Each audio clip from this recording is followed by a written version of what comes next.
Welcome back to the BJJ Fanatics podcast. I'm your host, Ryan Ford. My guest today is a first-degree 10th Planet Jiu-Jitsu black belt. He's also a Gracie Worlds 2013 champion and an On It Invitational Superfight winner. He's also a Zapatero Superfight winner and a Texas Submission Hunter Superfight winner.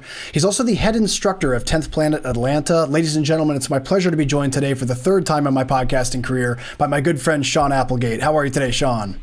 What's up, man? I'm doing great. Just living life, man. Excellent. Dude, it's good to be talking to you again. I think the last interview we did was about a year ago, but I saw you over the Christmas break. My brother and I did an awesome private class with you, and I wanted to let you know that everything you showed has been working like a charm, man. So I appreciate your time and your knowledge on that. Dude, catch us up. How's the growth of the school? How's everything at 10th Planet Atlanta? Man, school is beautiful, dude. Just grinding, man. We have an overabundance of competitive guys, so just like a ton of competitive guys. A lot of the guys that started out there as white belts are like relatively young guys, really competitive, and then we had a lot of guys move to train with us full time from the Atlanta area that were like really competitive already, like maybe brown belts or black belts or whatever, and then they're training with us too. So we just have this like really competitive room right now.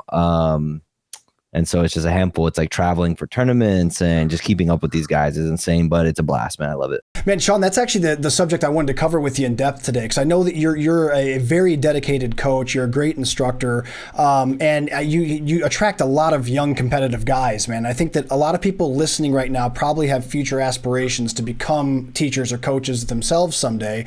And of course, that with that comes teaching competitive people. You're always going to have someone that wants to do tournaments and get out there on the competition circuit. So there's obviously a lot to cover on this topic. What do you think are some of the most important ingredients of a good coach in the sport of submission grappling? Well, honestly, man, I think it's just about like meeting the athletes halfway. That's probably the most important thing. I think that like it was really like easy for me because I was competing a lot whenever I first started coaching, and it was easy for me to see it from their perspective because it was my perspective, right? It was like, I'm competing.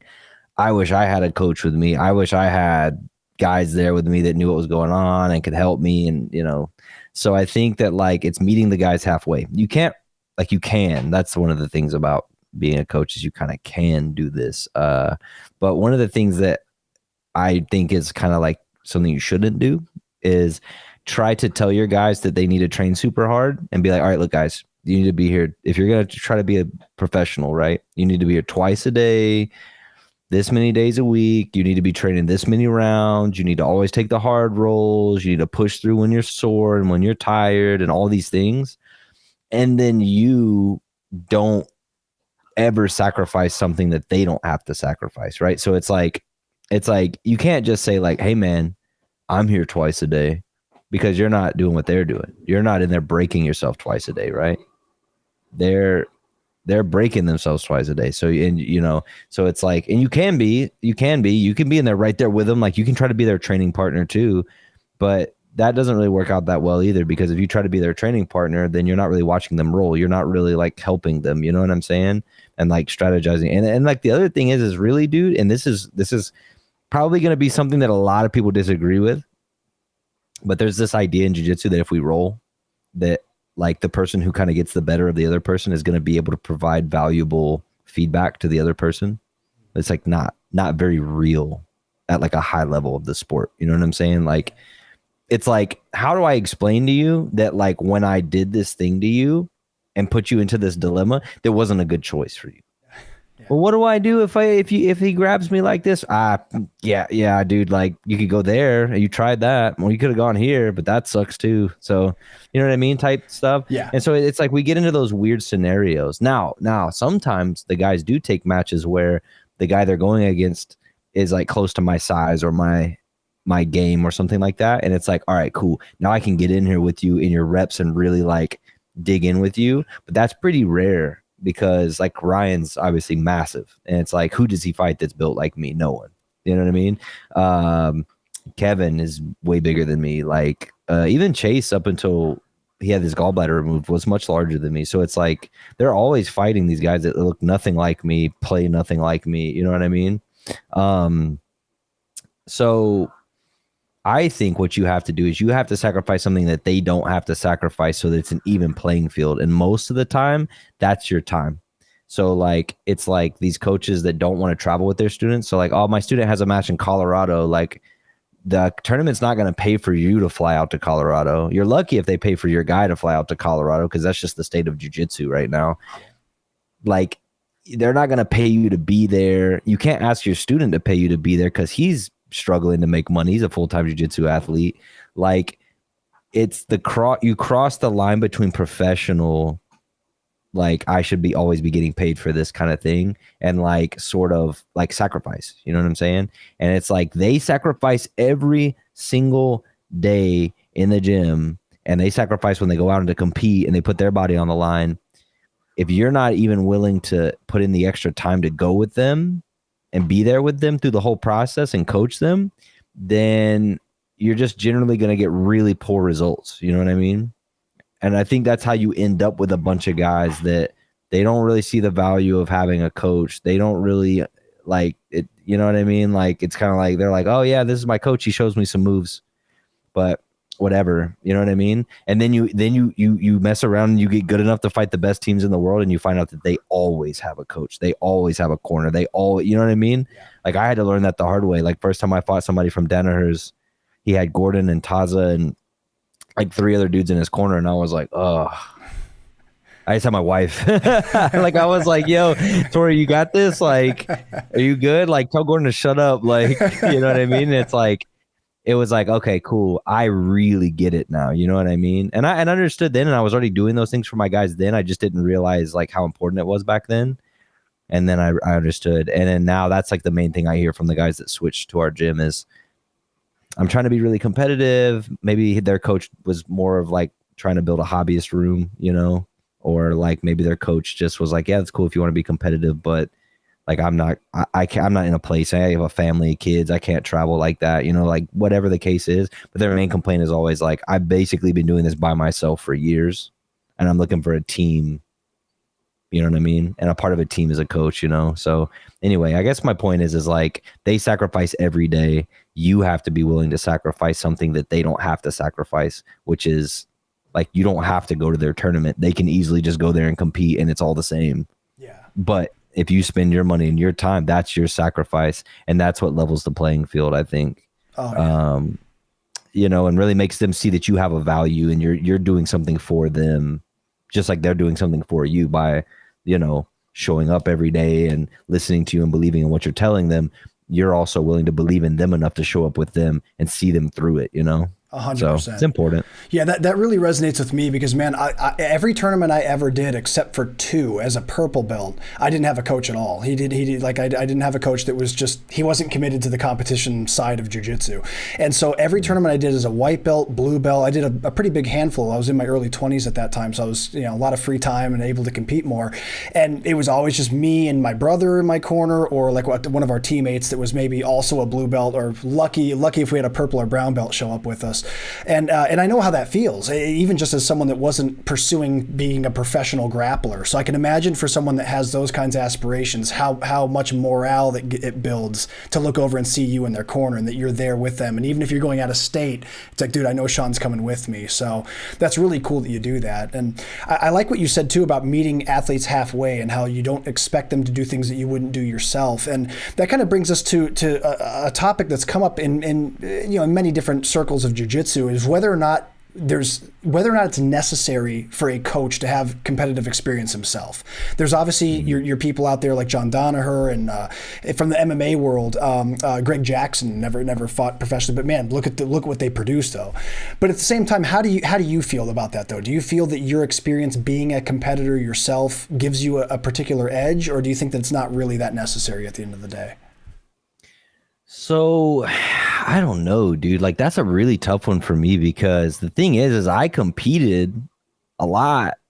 I competed professionally. I did Onnit and Zapatero and all these tournaments, but I didn't go to ADCC, dude. Like, I didn't go to EBI. I didn't do CJJ. Like, there's tournaments that our guys are winning that I never competed in. So it's like, I used to feel 100% your coach has to know what it's like to be out there, you know? Otherwise, how can they relate to you? How do they even know what you're going through? Like, you know, because like, as you know, you've competed. It's very lonely out there. Yeah.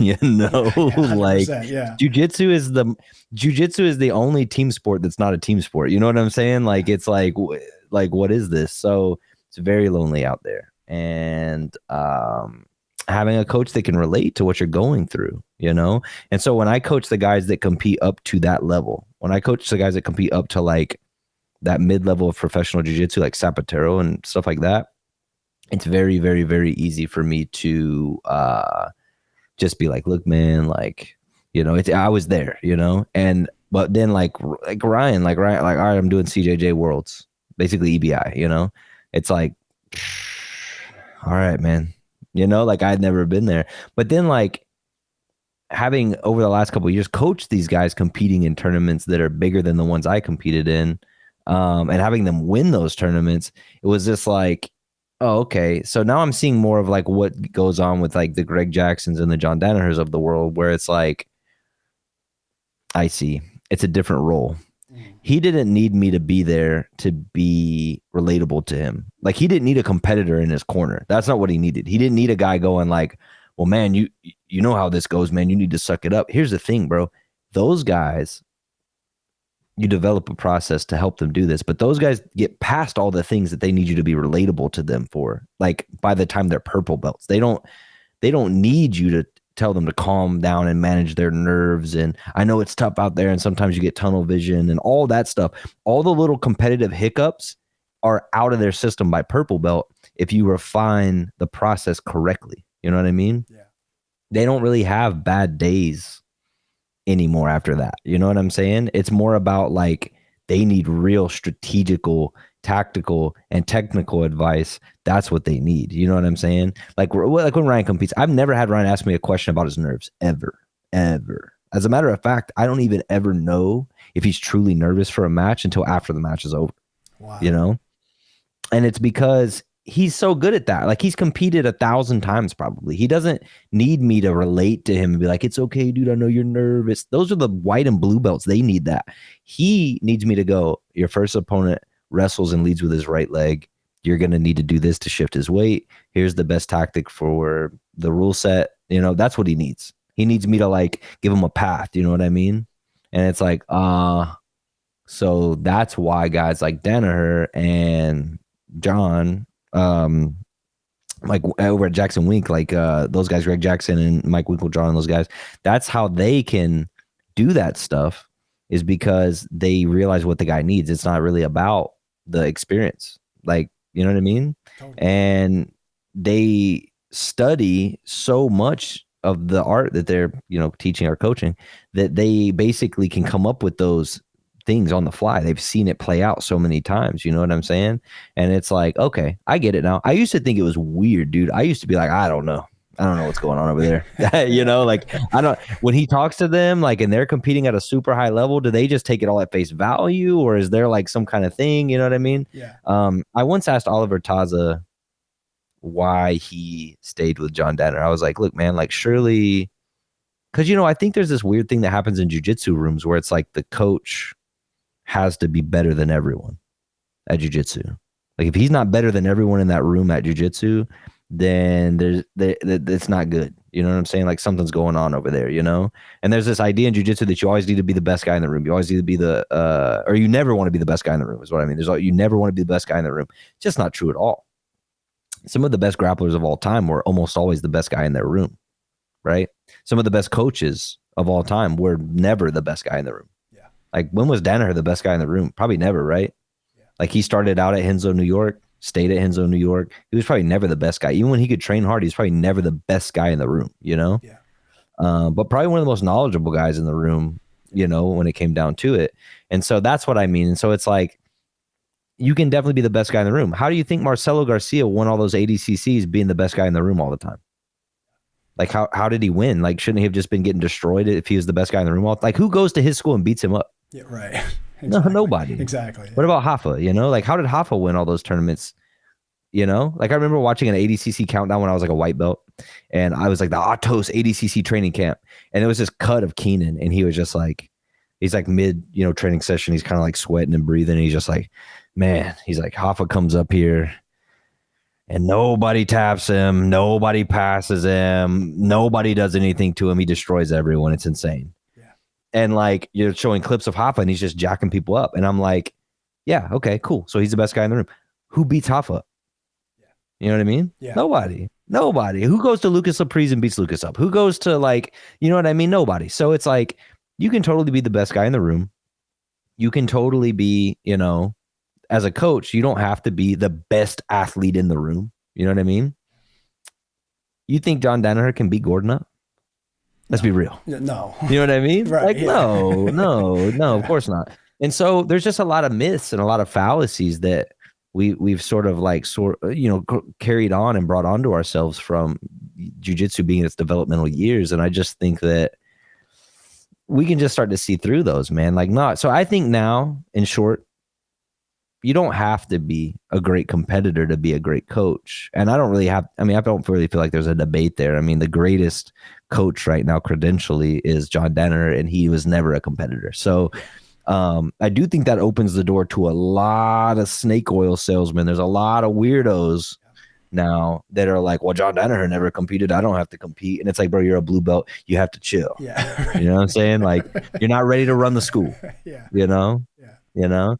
We've definitely had guys come through the school that were from other schools, and they come in and they want to train with, I'm going to switch. I'm going to train with you guys full time. They're like purple belts, and they just have massive egos, and they don't want to listen to anything, and they want to teach everybody. And it's like, stop, dude. And they're just like, but like, look at John Danaher, and it's like, you're not him, brother. Like, you know, it's different. Yeah. But it's hard to say. It's hard to say on one hand that you can be a great coach and not have any experience, and then also tell somebody else, like, you can't really be a great coach right now because you don't have any experience. Because it's kind of like what you're saying both ways. You know what I'm saying? Sure. So I think it's a case-to-case basis. How many other Greg Jacksons have been in MMA? Off the top of my head, I can't really think of any off the top of my head. There are probably some, but they wouldn't be that well known, and no one's done it to the extent, right? No one's created multiple current champions in the same room. No one's ever done that. No doubt. Also, no one's ever done what John Danaher's done either. You know what I mean? Like, so maybe those guys are one of ones. Yeah. Maybe every sport has one of those. Maybe if you ask somebody about football, there's a guy in football that did that same thing. I don't know. Yeah. You know what I mean? But for sure, unequivocally, we can say, yes, you can be a great coach without having competitive experience. I have competitive experience, and I'm still trying to become a better coach. There's guys out there with way better competitive experience than me that aren't great coaches, and there are guys out there with zero competitive experience that are way better coaches than me. So, you know, I don't know. The answer is yes, but also maybe. Yeah. Yes, but no, right? No, dude. I don't know. That was a tremendous breakdown, man. It was really well explained. And there's a lot of good points you made there. Like there are, I mean, you would assume that someone that has a tremendous competitive experience can relate to the athlete in a way and can kind of prepare them in certain things. But like you said, once someone's at the elite level, they don't really need so much coddling anymore at that point. Right. It's more just about the strategy and kind of just this, you know, knowing that there's someone in the corner that knows that can see the playing field a little better than you. And we were talking about when I finally had the first person to ever coach me, my first instructor that ever coached me in a match was Paul Creighton. And man, what a difference it made just to have him there, you know, just to have him. And of course, he's got tremendous competition experience, but just the very fact that he was there in my corner, kind of knowing he knows my game, he worked and developed me in so many ways, knowing that he's there to instruct and help as I need it, man, that was a huge morale boost. So yeah, I think what you said, the ingredient of just dedication and being willing to go with your guys and show your presence is such a massive facet in itself, you know. Sean, let me ask you this, man. How would you describe the process that you go through, like when you're identifying and nurturing the unique strengths and talents of an individual athlete? Like you mentioned Ryan Aiken, we talked about, who's a big guy, obviously different body type than you. How do you generally look across the room of guys and identify what they should be working on and what strengths they should be developing? Dude, was that a shot at my body type, dude? No, not in What are you saying, man? What are you saying, dude? Ryan Aiken is a lanky dude, man. But you know what's funny? No, it's because he's lanky. That's what it is. Bro. Dude, you know what's funny? Come on, dude. I've been lifting. Come on. It's funny about Ryan. You were saying it earlier. Like ripped, dude. Oh, he's jacked, dude. It's so funny. When I first met Ryan, he was in high school. Like he looked completely different than now. It's bro. He just fought this kid. Like I say, kid. I don't know. He's probably like in his early 20s, but he fought this guy, and this guy was like. We were in another town doing the super fights. This is the best guy. They were like, who's the guy that's going to go against Ryan? And the whole community there unanimously agreed. It's this guy. It's this guy. It's this guy. It's just kind of a younger guy. Yeah. And the guy comes out and he looks real confident. You know what I mean? He's like walking around the mat. He's got his shirt off and stuff. And he's jacked. This dude's jacked too. You know what I mean? Like, I don't want to say steroids, but like he was like, this dude was jacked. So great genetics or like he works hard. You know what I'm saying? One or two or both. So he, anyway.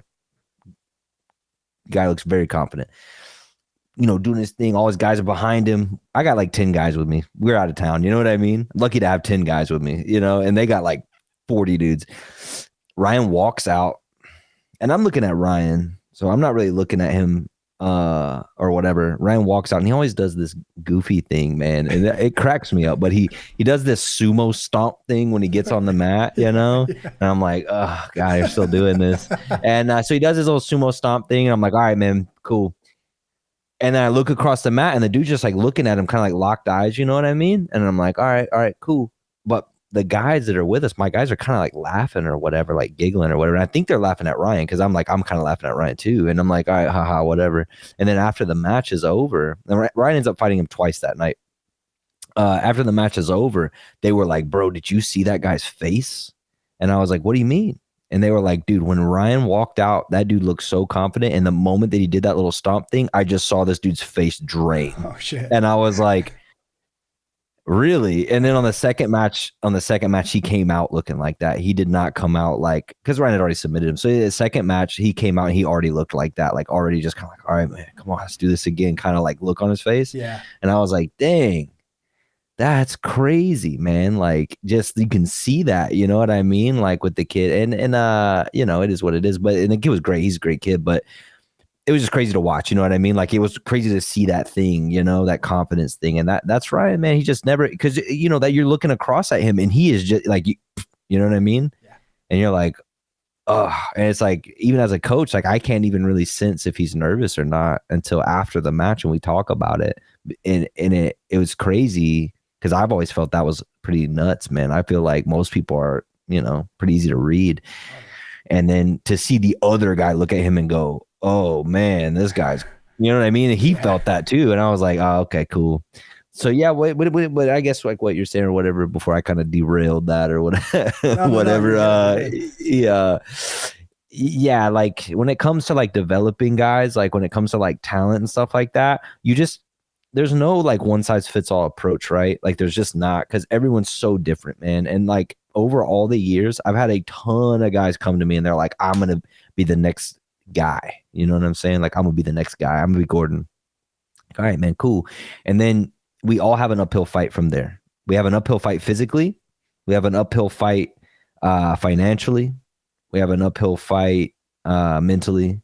And then the biggest one is we have an uphill fight spiritually, right? Not in like the religious kind of way, but in more of the like mental health kind of a way. You know what I'm saying? Like It's really hard. And I know, because you've trained for years, it's very hard to always keep yourself motivated. Yeah. 100%. It's very hard. You have injuries, dude, setbacks, losses that you didn't think you were going to take, wins that sometimes vault you to a place where you feel very afraid. Maybe you're there too early. Yeah.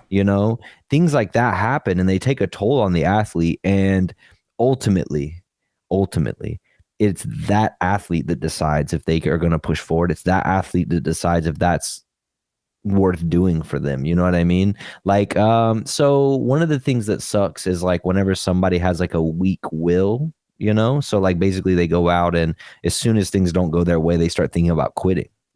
And I don't want to call them quitters because I don't think inherently these people are quitters. I think that in 9 out of 10 things in their life, they wouldn't give up if things got hard. You know what I mean?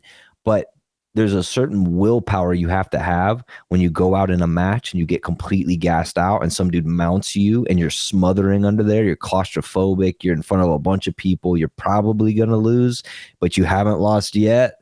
And you don't see a way out. You know what I mean? It's that moment when you don't see a way out that tests everyone.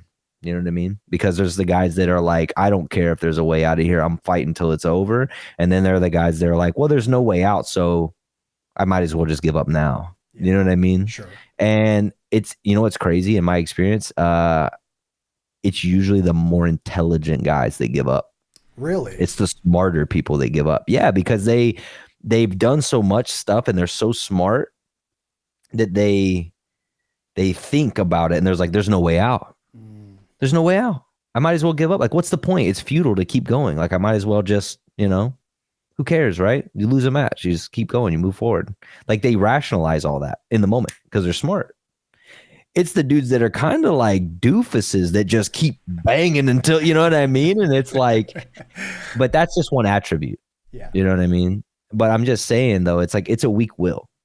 Yeah. And when you figure out that someone's will is very easy to bend and break, competitively, that's such a huge edge over them. You know what I mean? Sure. Like, you remember like all the stuff that was going on with Erberth. Like for a while, Erberth was kind of quitting in matches. Totally. And I totally remember Gordon just being like, bro, you're just going to give up. You're just going to give up. And then like he would give up. And it's like, I don't know what was going on with Erberth at that time. I'm not his coach. I don't even know him. I've never even met him before. But if he had fought Gordon at that time, oh man, you know what I mean? Yeah. Because Gordon would have just steamrolled him. You know what I mean? And he would have made him quit. Yeah. The same way he's done with all these other guys. It gets on top of them, smothers them, and it's like, that's one of the worst things that can happen. But you can't control that. I can't control that, right? We can't really control whether our athletes do that or not. And you can't change that about them. You have to just talk to them. And I've been in a place with athletes where they're so good at jiu-jitsu that it carries them to like a good level where they're fighting like top tier people, but they still have that thing and they can't get over it. And then it just ends up being this conversation where they lose matches to people they shouldn't lose to. And they know that they shouldn't be losing to those people. And then you have to tell them, like the only thing that's going to help you now is looking in the mirror. You know what I mean? Like you have to go sort this out with yourself. Cause like, I can't make you not feel that way when you're out there, Yeah. And like just getting them to admit to themselves that that's what's going on, because man, the last thing you want to say is I gave up. You know what I mean? Sure. You don't want to admit that, but that's what happened. And it's like, and they'll give you 100. It's really hard when they give you a lot of excuses. It's really hard when they're like, but you don't know, I couldn't do anything. And it's like, yeah, you could have, you know what I mean? And it's like, as a coach, you have to be real with them. You have to be like, nah, man, you could have. Because if we're going to agree that there's nothing you could do right there, then we're agreeing that you've hit your skill ceiling and you can't get any better at the sport. You know what I'm saying? Yeah. It's not true at all, man. That's not true at all, because this problem is big, but that problem's bigger. Yeah. You know what I'm saying? And like, I've had people blame it on like medical problems. I've had people blame it on it was just a bad day. You know what I mean?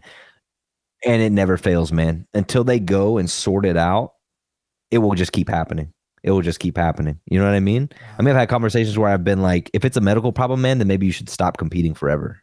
Yeah. You know what I mean? Because it's just like you've maxed out and it's dangerous for you to continue. So you should probably stop. You know what I mean? And I've had people that said it was a bad day and then it happens 10 times in a row. And you're like, it's not a bad day, dude. It's not a bad day. But I've had students push through it and I've had students not push through it and quit competing over it. And I think both are the right choice. I think both people made the right choice. You don't have to compete, man. Like there's not this thing where it's like you have to compete. You don't have to compete. You're just as valuable in the training room if you don't compete as you are if you do. Yeah. Like non-competitive guys are some of the best guys because that guy's never in camp. That guy's never cutting weight. That guy's never fragile. You never have to be careful. Yeah. That guy is the eternal training partner. You know what I mean? Like he shows up every day ready to train hard, and like I've seen guys go as far as to be like, I'm not going to compete, but I'm going to lift weights and I'm going to do the diet and I'm going to do all the things that the competitive guy is doing so that I can be in the best shape to be his training partner for this thing. You know what I mean? And it's like, that's great, dude. So it's like, I feel like when you're competitive and you start to hit those walls, you start to look at it as like, there's no way to come back from this. You know what I mean? Type thing. And it's like, there's so much more for you out there than competing in jiu-jitsu. You're so valuable whether you compete or not. Don't do that to yourself, you know? Yeah. And so when it comes to developing athletes, in my opinion, it's about how you get through those hurdles with them. You know? It's like, coach, I love jiu-jitsu. Maybe this dude's winning everything he competes in. He's doing great, but he can't afford his rent. What are you going to do? What are you going to do? Are you going to go, well, man, that's tough? Yeah. Or are you going to go, all right, guys, we got to figure something out for this guy. You know what I'm saying? We got to help this guy, you know? Not like in a way where like, let's just give him some money so he can pay his rent. Like, so he can just so he can become codependent on us and like, you know what I mean? Like never take care of himself. More like, hey dude, do you think this purple belt at the gym that owns his own business could maybe give this guy like 4 hours a day in between classes and just, you know, or like, hey dude, like, if they're upper ranks, it's real easy. Like, let me reach out to some of the local schools and see if they want you to maybe teach once a week or twice a week for them. And, you know, like right now, Elijah is teaching at a Team Octopus school in Cartersville 3 times a week. Nice. He's with Chris Ruiz, who I'm sure if you probably met Chris Ruiz. He's a great dude. Great dude. Yeah, I love Chris. And so it's like Chris reached out, said, hey, dude, I need a Nogi guy. I need some classes.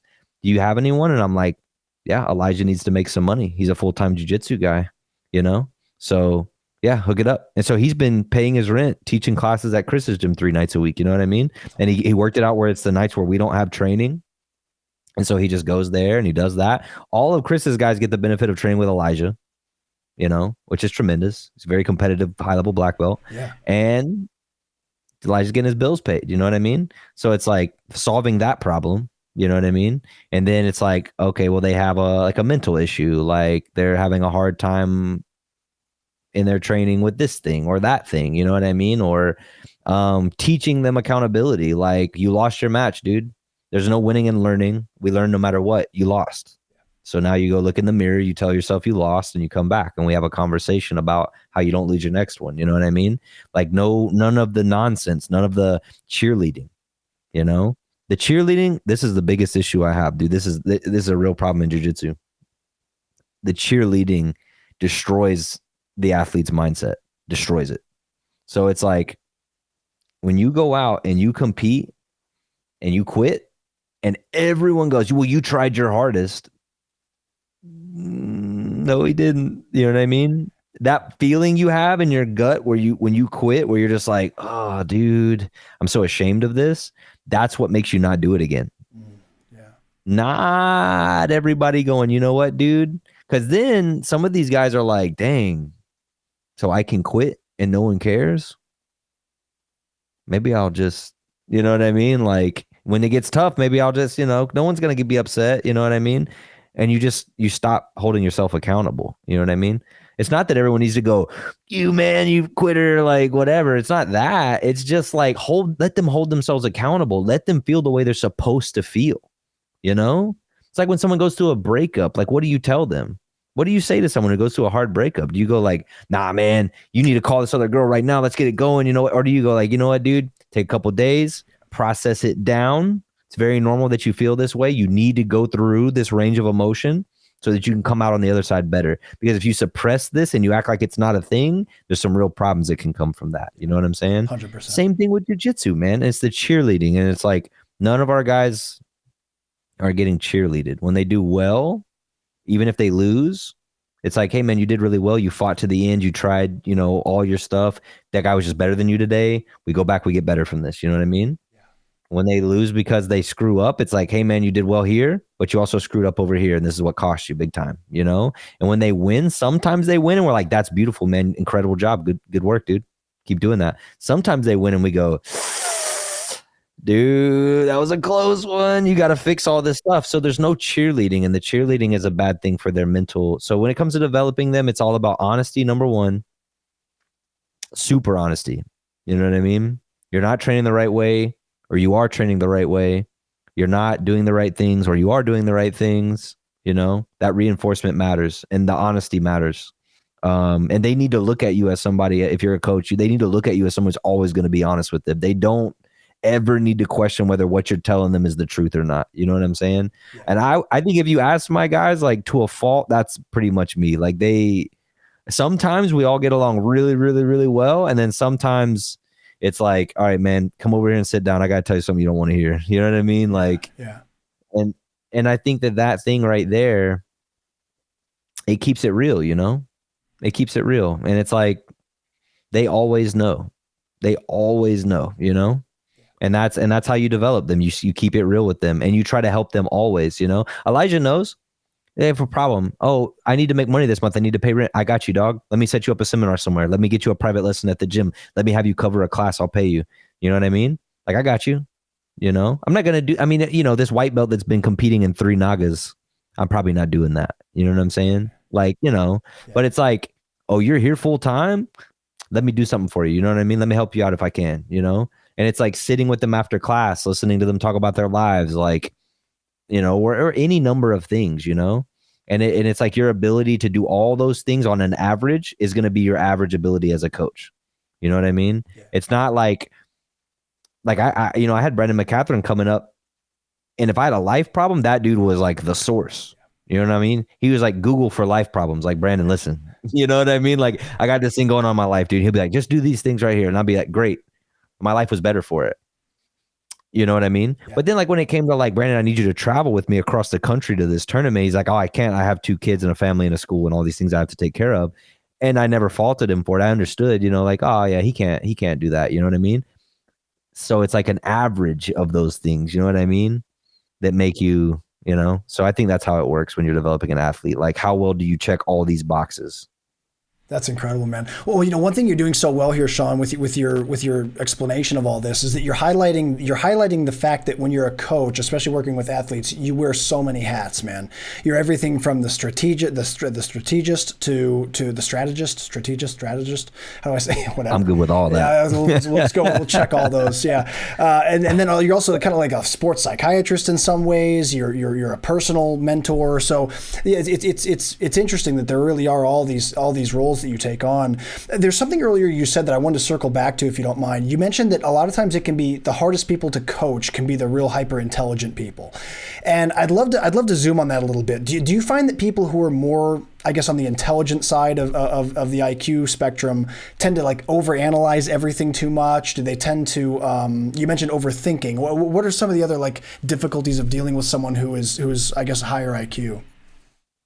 Well, sometimes, like, it's just that, like, it's not even really necessarily that they're smart, and so it's like you have to, like, you know, be that much more analytical with them or whatever. It's more just that, like, they stand in their own way more often than not. You know what I mean? Like, so, like, imagine if I said, all right, Ryan, like, you're an intelligent guy. I mean, you are. I'm saying you are an intelligent guy, not hypothetically, because it maybe sounded that way, but that's not what I'm doing.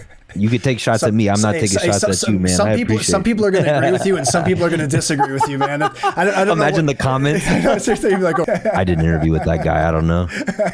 Anyway, you're an intelligent guy. So if we're working together, I would be like, yeah, Ryan, like, you know, this is like, imagine I'm giving you like this, like little, like a piece of paper, right? And it has a 5-step process to do something that you really want to do. You really want to do this thing. I'm like, 5-step process. If you follow this word for word, you will do the thing that you want to do. And you go, cool.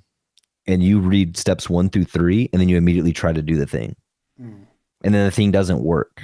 Now here's where the fork in the road comes, because I feel like 90% of people read steps 1 through 3 and then go and try it without reading 4 and 5, you know? Sure. That's just normal.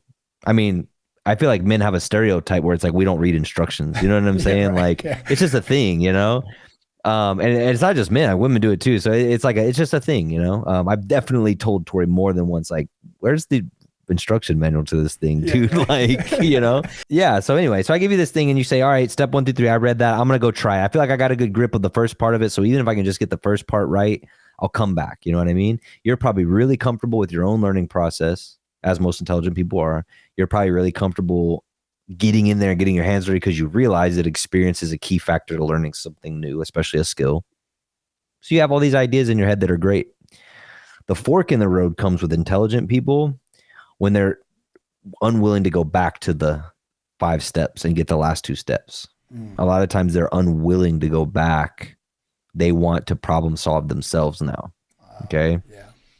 And it's unintelligent to do that, but it's their intelligence that gets in their own way. It's them sort of going down this problem solving rabbit hole, which has worked for them when they've taught themselves things in the past.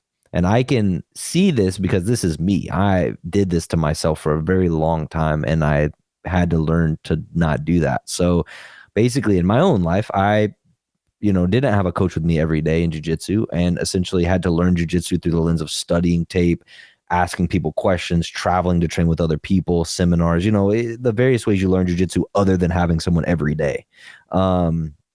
And so I had to do that thing. And so learning to problem solve and create answers to problems that were in front of me was something that I've had to learn to do my whole life. I did that with skateboarding. I did that with surfing. I did that with guitar. I did that with jiu-jitsu. You know what I mean? Like, I'm currently trying to learn music production right now, and I'm doing it with that. I did it with graphic design. So all the logos for our schools and all that stuff you see, I designed all that. Like awesome. You just, if you're one of those people, that's just what you do. It's not a more than less than thing. It's just who you are. So anyway, so your unwillingness to go back for those last 2 steps will oftentimes be your biggest obstacle because of this one simple sort of concept. And it's the concept of more hands, more progress. Okay. That's the easiest way I can kind of state it. I'm sure that there's somebody who actually understands philosophy a lot better than I do and could say this better than me.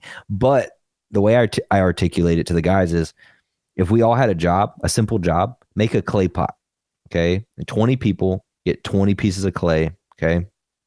You have the people that are going to, basically 3 types of people. You have the people that are going to take the clay and they're going to leave, right? They're going to leave. They go, I can do this. They're going to leave and they're going to go try to do it. And they're going to try to come back. You have the people that are going to look at everyone around them and try to do what they're doing. Oh, okay. And then you have the people that are going to look at the guy next to him and go, man, fuck that. Let's do this together. You know what I'm saying? I bet you if we do it together, it's going to be a bigger pot and a better pot than everybody else's pot. You know what I'm saying? Yeah. And everybody has issues with how everybody else does it, which is the funny part, because some guys are going to go, your pot sucks because you went by yourself and you didn't work with us. Some guys are going to go, your pot only looks that good because you copied off me. Some guys are going to go, their pot's only bigger than ours because they worked together and they cheated. You know what I'm saying? But there was never any guidelines or parameters here. No one ever said you couldn't do any number of those things. You could do all those things, right? Because the goal was just to make a clay pot. And now the guy who's running the thing, the experiment, the class, the whatever, comes in and goes, all right, let's see who has the best clay pot. The 2 guys that work together will inevitably, in most cases, 9 out of 10, have the best pot. And the reason their pot's going to be better is because they did all the things that everyone else did, but they did it better than them. They broke into a group and isolated themselves. So they did the thing the first guy did. They bounced ideas off each other. So they did the thing that the guy who was cheating off the other guy did, right? And then they combined it. So all of the work each one of them did stacked onto the work the other guy did. You see what I'm saying? Yeah. So more hands, more progress. Their pot will be better. It'll be bigger. It'll be better, right? Because maybe this guy's really good at shaping the top of the pot, but this guy's really good at shaping the bottom of the pot. Now you have a great pot all the way around, whereas everyone else had to lean on one skill set or the other. And you would have had to, in order for them to not have the best pot, somebody in there would have had to have been like the GOAT of pot making. You know what I'm saying? Like there. And so what are we doing in jiu-jitsu, man? Like, if we take a move, let's say we have a problem, the corkscrew escape to the armbar, huge problem. The hitchhiker escape, the corkscrew escape. I want to make sure everyone understands what I'm saying, because I'm just being told now that there's 100 names for that move. Like last night, someone told me that. I was like, okay. So what else could you call it? I don't know. So there's the corkscrew escape. There's the hitchhiker escape, whatever, that escape. We know. So that's the escape. That's a problem. It's a problem, because if you don't have an answer to that escape, then basically in all these really dominant positions that it could take you half of a match to get to, if I can just get you to attack that armbar, I'm gone every time. And I'm on top of you, and I'm flanked behind you if I do it the right way. So I might take you back now. That's a huge problem to have. Holy. Yeah. So let's say that that's the issue. Do you want to go home and go try to solve the corkscrew problem by yourself? Do you want to go home and study tape of other people trying to solve the corkscrew problem? Or do you want to go into a room full of 30 other people who all want to solve the corkscrew problem, sit down together and figure it out? You see what I'm saying? No question. That's what you want to do. It's that last one, right? Yeah, and so, and so what happens now, and this is where it applies back to the original example, right? What happens now is you guys are going to come up with an answer. And that answer is going to be way better than the answer that all these other people had who try to do it by themselves, right? The next generation of guys, your white belts, that weren't ready to learn that at all, right? Because they don't even know how to do arm bars yet. So they're not really worried about the corkscrew. You know what I'm saying? Like, they're like, whatever, dude. Just figure out how to break their hands apart. That's good enough for me. Yeah.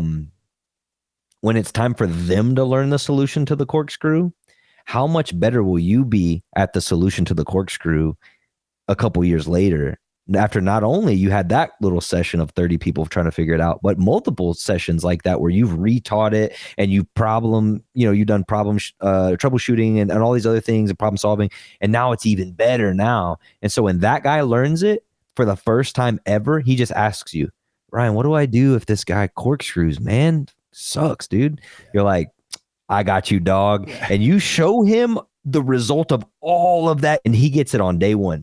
Problem solved. Never had to do any of the stuff you had to do.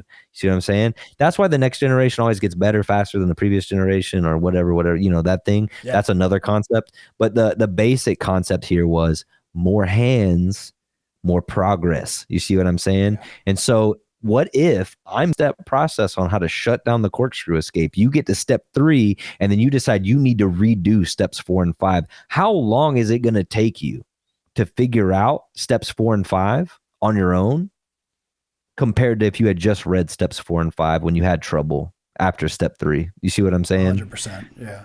That's the real problem. That's the real problem. In jiu-jitsu, we have a terrible culture for explaining things like this. People just go, listen, blue belt, stop trying to create your own move. Shut up and do the move we showed you. You know what I mean? Yeah. That's the attitude in jiu-jitsu, is you're disrespectful if you try to do that thing. But intelligent people try to do that thing on default. They automatically are like, let me try to see what my take is. And it's like, intelligent people want to contribute. Yes. And it's like, the problem that intelligent people run into is that they're trying to contribute to something that's so much bigger than them, that they don't have the perspective, they don't have the experience, they don't have the understanding to contribute to it yet. You know what I mean? Sure. And if they would just learn steps 4 and 5 in 6 months, that person probably does have something to contribute to that. But they want to do it right now, and they just try to take a step back and be humble in the moment and say, oh, I see. You know what I mean? Because that person has spent their entire life probably feeling like they're one of the more intelligent people in the room, not from an egotistical standpoint, but just from a contributory standpoint. Like, anytime they contribute something to a conversation, to an idea, to something happening with their peers, their idea is generally a little better or a little more developed. You see what I'm saying? And they're used to that. And now they come to this art of jiu-jitsu that's been developed for centuries, and they are willing to put themselves in that scenario again. Like, well, I'm sure I have something to say that's of value. And it's like, hundreds of years, thousands of hands. Yeah. You know what I'm saying? Like, at least start there and then come back. Yes. You know what I mean? So at least be the guy. So in the fork in the road, there are people that will go back and get steps 4 and 5. So they're going to try it at step 3, and they're going to screw it up, and they're going to go, what am I doing wrong? Let me double check that I did this right. And then they read steps 4 and 5, right? That's the guy that puts the IKEA dresser together wrong and then goes, all right, that's fine. And you get the instructions out and you go, okay, I see. You know what I mean? Yeah, exactly. That's me as well, because of jiu-jitsu though. Only because of jiu-jitsu though. You know what I mean? Yeah. Because I feel like if I had never truly understood that concept, I might have just been like, it's good. It'll hold. Yeah. You know what I mean? I don't know, dude. Like I might have been cool, Get some duct tape. It'll be fine. Yeah, man. Like I might have been cool. But what I'm really trying to say is like that concept, the more hands, more progress concept, that concept when it comes to coaching is so important. You know what I mean? Because that's how you develop moves. That's how you grow as a coach. That's how they grow as students. And you have to learn to identify when guys are that kind of person, because if they are, you have to be delicate, man. You have to be delicate because intelligent people they get upset very quickly. Like, you know, like they do. And like sometimes, and it's not a conflict of intelligence, it's a conflict of ego. It's like ego plus intelligence is the sum of how they're going to handle this problem. You know what I mean? Because when you go to them and you go, dude, I know that you're a smart dude. Like you're going to figure this out, but let me tell you right here, we figured this out. So start here, start on step 5, start with a better, like if I could give you a head start in a race, wouldn't you accept it? Like do that. You know what I'm saying? And then contribute. And then go get experience and contribute, because you have valuable things to say. I know they're in there, but we have to get to a certain starting point for those to be real. You know what I'm saying? Totally. If their ego's in a healthy place, they take that and they go, that's why they call you the coach. That's crazy. And then they go, you know what I'm saying? And they figure it out. If their ego is too big though, they get mad about it. And yeah, dude, I had a guy one time tell me, after essentially him asking me a question about a technique that was one of those questions where you're like, you want me to confirm what you think is what you're asking me right now. You know what I mean? Yeah. Like those real pointed questions, you know? Yeah. He asked me one of those in class in front of everyone, like while we were in our circle at the end, and he was wrong. Like the thing he thought was correct was incorrect. And I was like, no, man. No, I wouldn't do that right there because of these 3 things. And he got mad and he told me I couldn't talk down to my students just because I'm a black belt. Wow. And I was like, brother, you asked a question, like, and I gave you an answer and I wasn't mean to you. It just wasn't what you wanted to hear. His ego was just so insane, you know? Yeah. And it was just like, to me, it's like, all right, man, you know what I mean? Like, whatever, you know, it's the guy that brags about tapping his training partners. You're like, all right, man. Yeah. Whatever, you know what I mean? But those people exist, and that's the deal. So in the realm of like intelligence being conflicting for guys in jiu-jitsu, that's where it usually is. And those guys usually flourish in rooms with coaches that don't really ever try to provide real technical resources to their students. You know what I mean? Like the coach that kind of thinks that every student's just going to have their own game and they're all just going to figure jiu-jitsu out on their own and it's whatever. That coach, those guys do great in that room. They do great in that room because they are there. Just their coach basically is just going, yeah, man, go figure it out. You know what I mean? Yeah. In our room, we don't have time for that. These guys want to compete at the highest level. When you're an athlete trying to compete in this sport, you're racing against time. You can only compete for so many years. You know what I mean? So it's like you got to get as good as you can in this short amount of time. And it's really important. So we don't have time for that. We don't have time to reinvent the wheel, dude. Like that's the wheel and here's how it works. Bolt that thing on and go. Like, what are you doing? You know what I mean? Like you want to reinvent it. You're a blue belt or you're a purple belt. Like that's fine, man. But the reason you hold that belt isn't because we decided that that's where you should be. I mean, we did do that, but also it's because you've been training 2 years or 3 years or whatever the case is. And you just haven't seen that much stuff, dude, honestly. You know what I mean? So so intelligence is a stumbling block for a lot of people. And it's not just intelligence. It's that ratio, the dichotomy of intelligence and ego, which a lot of times do go very close hand in hand in life, even outside of jiu-jitsu. But I do find that really intelligent people in competition oftentimes quit much, much, much easier than that. More introspective people tend to have those inner battles with themselves while they're out there more than the dum-dum that just doesn't care. Yeah.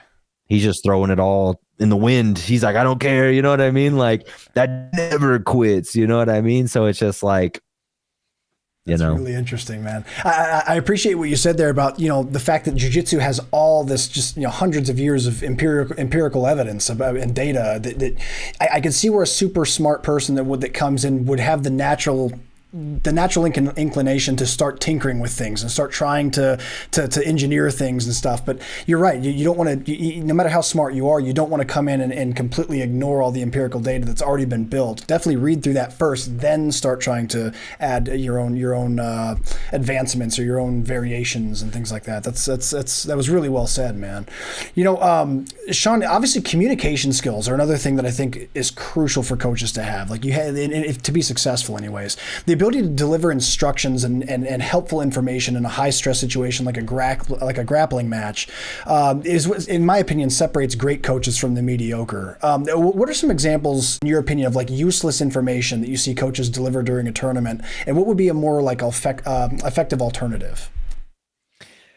I think useless information comes in a lot of forms, like, and there's levels to it, right? There's useless information as far as like just poor advice, There's useless information that comes in the form of like things that the athlete shouldn't really be worried about, like time. You know what I'm saying? And I'll explain that one more because that one's a little muddy to just leave at face value like that, because you could argue the opposite of that. But and then there's like the crazy stuff, like when the coach is losing his composure and he's just yelling things that just don't matter. You know what I mean? Like crazy stuff. Like when you start yelling stuff like the other guy is tired, like, what are you talking about, man? You know what I mean? Yeah. What is that going to do to help? You know what I mean? Yeah. Like, yeah. You're just guessing at that point. Like, he's tired. Like, okay. Yeah. I always, dude. The only thing worse than that is like, let's go. Like, let's go. Come on, let's go. It's like, yeah, he's going. Yeah. Yeah. He's trying, man. Trust me. If you thought he wasn't, yeah. So anyway, to expand on like the different types of it, like I think that like useless information that comes in the form of bad technical advice is the most common, because I think that we're seeing a bit of a revolution in coaching and jiu-jitsu right now. I think that like John Danaher has made a lot of people look back at like the coaching aspect, like, oh man, that might actually make a difference. Like, oh, you know what I mean? So that's really good. And I'll give him credit for that 100%, because there were definitely guys in jiu-jitsu already trying to be exceptional coaches. But what I'm saying is like, I really think it's becoming a thing where like I go to local tournaments and I hear local coaches trying to be more calm ice. And I'm like, that's cool, man. That makes it more enjoyable for me because that's what I'm doing. So I don't really like having the guy in the other chair just screaming belligerent, wild stuff for multiple reasons. It's very distracting for me because it mostly cracks me up. That's a terrible thing. And I get in trouble sometimes for laughing at tournaments at things, but it's just funny sometimes what they say. Like, you know what I mean? Like they just say wild, crazy things and you're just like, man, what's happening? So bad technical advice is definitely the most common. And that's not a big deal because it's like, you know what you know. And you're trying to help them. You really are. And it's like, you might just make a bad call. You know what I mean? We had an MMA fighter fight recently and Ryan went to corner them because I was out of town. He gave the guy really bad advice on the cage. He gave him great advice otherwise, but they were against the cage and the guy shot for a single leg and Ryan told him to push the head down. And it's like, well, if you push the guy down further onto your legs against the cage, he's for sure going to pull your legs away from the cage and take you down. Sure. You need to cross face and whizzer and lift the guy up to get him off your legs and your hip. Know that. So he just gave him poor technical advice. And I didn't even know he did it. He told me he did it. He texted me and was like, dude, I gave him terrible advice. And like, he had already figured it out. You know what I mean? And it's like, dang, dude, that sucks. But also not really a thing that you did consciously. You didn't consciously go, this is the wrong move. Do the wrong move. Like you didn't do that. You know what I mean? You weren't trying to get him hurt. You just, you made a bad call. That's okay. So that's some bad advice that people give. Time. People yelling things about time and points. Things like that. Bro, there's a board. They can see it. Yeah. You know what I mean? Like, they needed you to tell if telling them time is coming to your mind, you're better off telling them what they need to be doing because there's that amount of time left, not telling them what time is left. Yeah, 100%. You know? Yeah. Like, so like, I'll give you some examples of reasons you would tell them the time. It's like your guy goes for an attack, almost takes the back or something, guy scrambles away and they go neutral. And your guy looks and kind of takes one of those kind of moments, you know what I mean? Like, okay, right then, they have a lot of scrambled thoughts in their mind. Like, okay, like how much time do I have left? Do I have more time to do that again? Should I be urgent right now? Is it nearing the end of the match? Do I have to hustle, or can I kind of chill and wait for that opportunity again? Like, how much time do I have to work? You know, type thoughts. That's going on in their mind. I think a lot of coaches will just fill that with 5 minutes left to work. And it's like, now they have to actually process that down. Like, what does that mean to them? You know what I mean? Yeah. Or you can go, hey, man, plenty of time left. Chill, take your time. That's going to happen again. That's what they needed to hear. They didn't need to hear the 5 minute thing, because you don't know what 5 minutes means to them. Yeah. 5 minutes they could be freaking out about 5 minutes. You don't know that. You know, 5 minutes to you might feel like, you got all the time in the world. But to them, they might be like, 5 minutes, I got to get a move on. You know what I mean? Yeah. Don't say, hey man, plenty of time left. Or, hey, dude, short time. Let's get to work. You know what I'm saying? Yeah. Let's get to work here. Come on. And what you're really telling them in code, slightly in code, is you're kind of just telling them, hey, dude, like, there's not that much time left. That thought you had where you were like, maybe I need to hustle. Let's go ahead and get that. Let's go. You know what I'm saying? Like, maybe they're looking a little tired, you know, and there's a short time left. And you're like, hey, man, buck up. You just give me a little bit more out there. You know what I mean? Give me a little bit more. Like, we're getting close right here. You know what I mean? Something like that. But just tell it, hey, man, 2 minutes left. They might think, because you know how time feels in a match. Sometimes matches go by in the blink of an eye, and sometimes matches feel like an eternity. 40 seconds feels like 20 minutes. You know what I mean? Yeah, absolutely. So you don't want to say 2 minutes left. You don't know what that means to them. They might be under there going, 2 minutes. I'm going to die under here. You know what I mean? Yeah. You want to say, hey, dude, come on. Not that much time left. You got this. Just, you know, and they're like, all right, cool. Short time left. I can work. You know what I mean? It's relative. The way it feels out there is relative to the athlete. You know what I mean? And so it's stuff like that, dude. Like, don't tell them 5 minutes left. One of the other things that's goofy that coaches say is they tell athletes to breathe. Yeah. Yeah. Is he turning blue? What's happening? Exactly. You know what I mean? Yeah. Bro, if there's a question, if your athlete looks panicked and you think you need to tell him to breathe, there's way better technical advice you could have given him. What's happening in that match that made him look panicked? Yeah. Solve that problem for him, and now he's back on top again. You know what I'm saying? Great Solve advice. that problem for him. Hey, man, this guy's real, you know, outside guard passers. They move a lot. They circle you. They switch directions. They feint. You know, they do these things. Yeah. No gi, it's not as big of a deal, but in the gi, Toriano pass, guys go crazy. You got to watch those guys. And it's like, I've seen so many dudes wilt under that kind of pressure, that pace. And it's something that a lot of IBJJF teams talk about. Put the pace on them. You got to keep the pace up. And it's like, it's a great tool, man. It's a great tool. A lot of guys melt under there. Coaches can change that for the guard player. Coach can be like, hey, man, you need to put a foot in the middle so he can't rotate around you. Hey, man, you need to grab his sleeve so that he can't grab your pants leg when he reaches in. Hey, man, you need to maybe hit an arm drag when he grabs both of your pants legs. Give him an answer that isn't, hey, man, you need to take a deep breath because you're panicking right now. You know what I'm saying? Like, the other athlete and the other coach can see that you're panicking. They can see that. They don't, and that guy doesn't need you to tell him to breathe. He knows he's out of breath. He knows he's freaking out. Tell him what to do about it. You know what I mean? Yeah, that's great. And so generally the time thing, it manifests in a bunch of different ways. And the easiest way to kill it is to just go, okay, if I'm thinking I need to tell them how much time there is, why do I need to do that? And then when you have the answer to that, tell them that thing. You know what I mean? Yeah. And just be more raw, be more honest, be more real in the moment with them, other than like that time thing. You know what I mean? A lot of coaches don't like saying directly what their athlete should do because they think the other athlete can hear that and it's going to change what he does. It's actually the opposite. The other athlete gets wrapped up in what you're saying and it drowns out what their coach is saying and it freaks them out. You know what I mean? I've had so many dudes come up to me after matches and go, dude, at some point in time, I just was listening to you and thinking to myself, like, oh my God, this guy's going to kill me. You know what I mean? Yeah, totally. Like Ryan fought this guy from B team, JB Benchloff. He's like, they post about him quite a bit. He's a cool dude. He's one of the coaches, I think, even at B team. And when he fought JB, they didn't have a corner.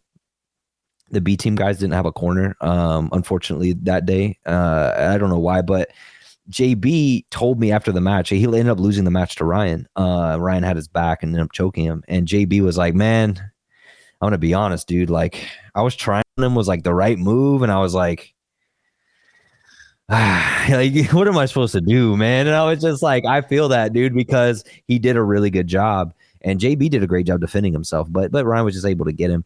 And even at that level, even at that level, JB was only listening to what I was saying and going, damn, that is the right move. You know what I mean? Yeah.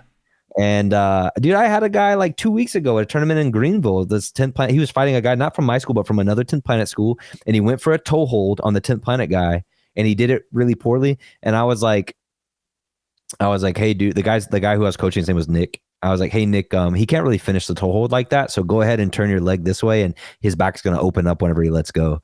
And the guy opened up, and Nick took his back and choked him. And I was like, cool, whatever. You know what I mean? Cool. Like, great. Good job, dude. You follow instruction really well. But afterwards, the guy comes over and he goes, bro, what was I doing wrong in that toe hold?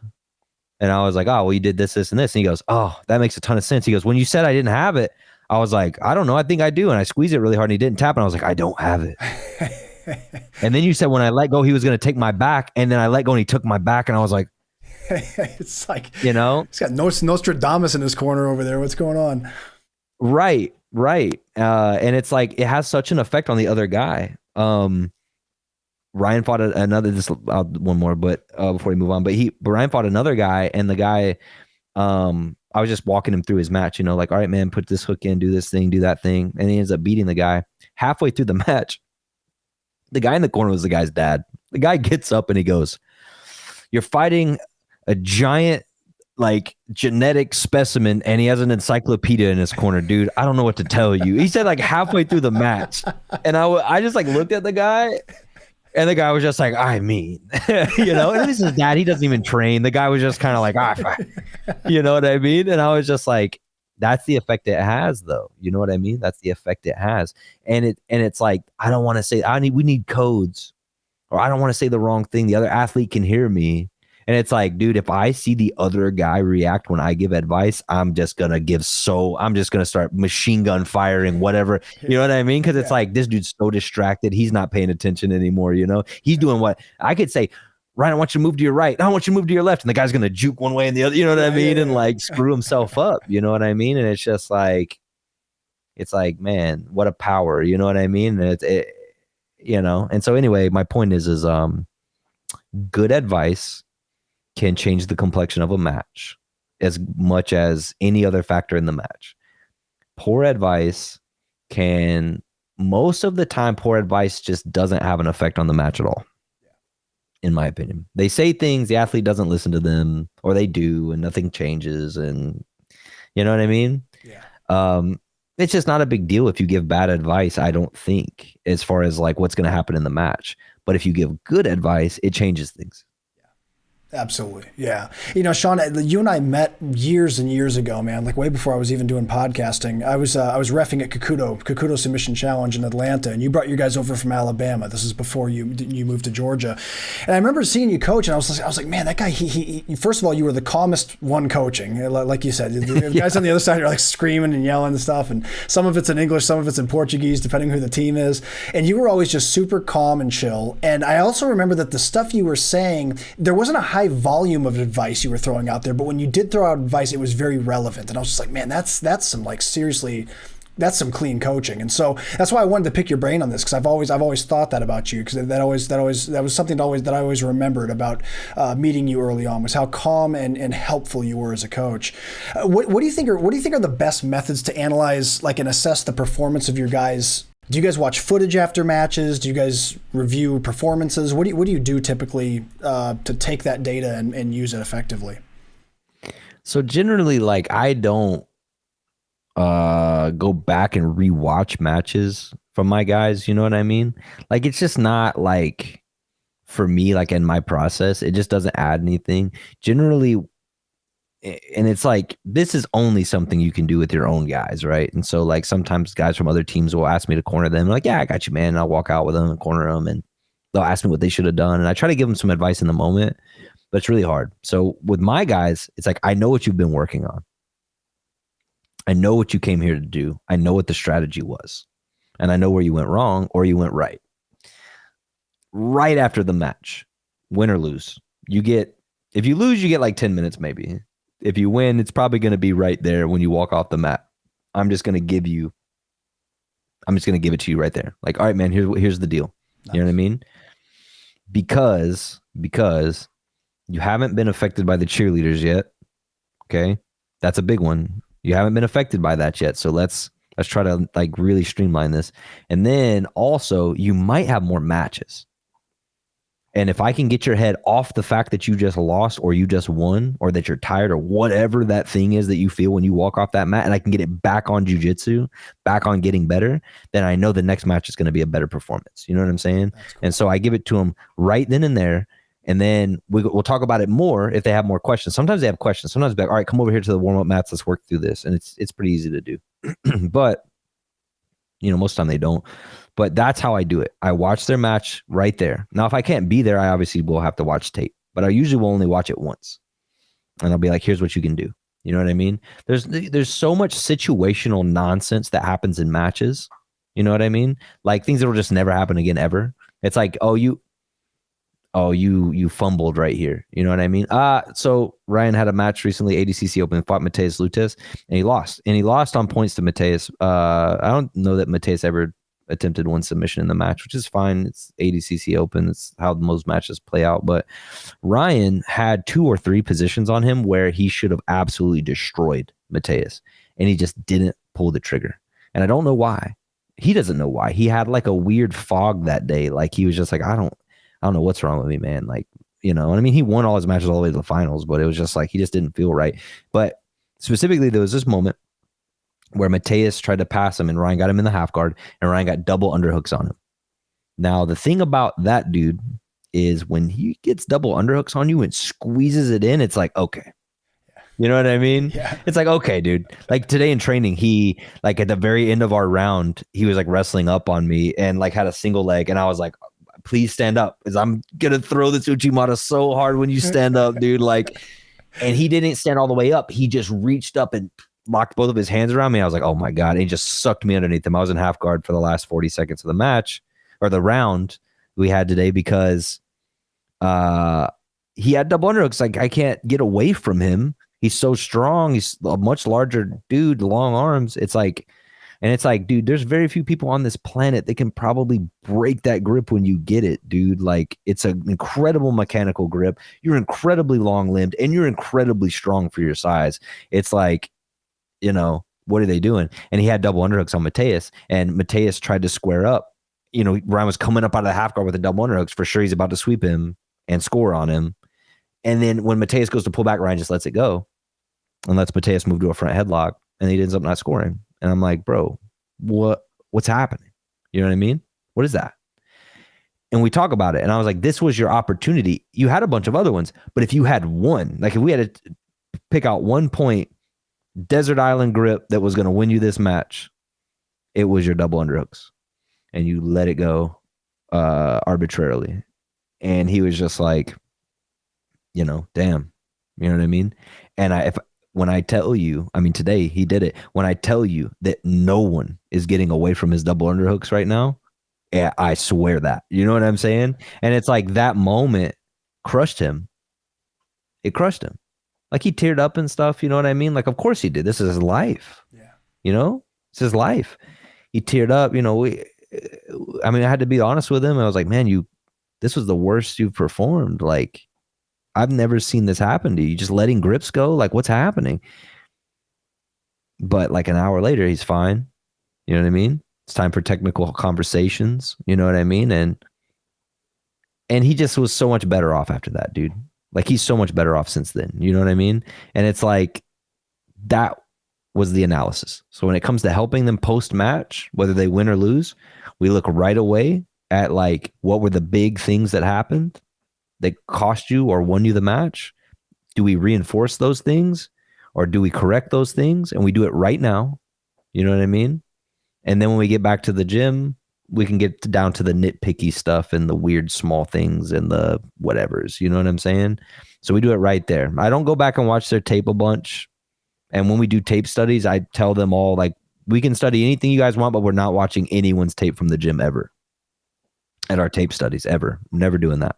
Like, their learning process, their critiques, their advice is theirs to bear and theirs to share if they want to, but definitely not for everyone's eyes. You know what I'm saying? Sure. And there's a certain comfortability there where they know that the honesty is always going to be there and it's not going to be embarrassing. They're never going to get ridiculed for making mistakes. You know what I'm saying? Yeah. It's always going to be a thing where it's like, we're going to be honest and we're going to talk about the mistakes you made, but we're going to do it in a way that allows for you to grow, not in a way that embarrasses you and makes you feel like making mistakes is something you can't do. Because when you feel that way, you never grow again. 100%. You know what I mean? Yeah.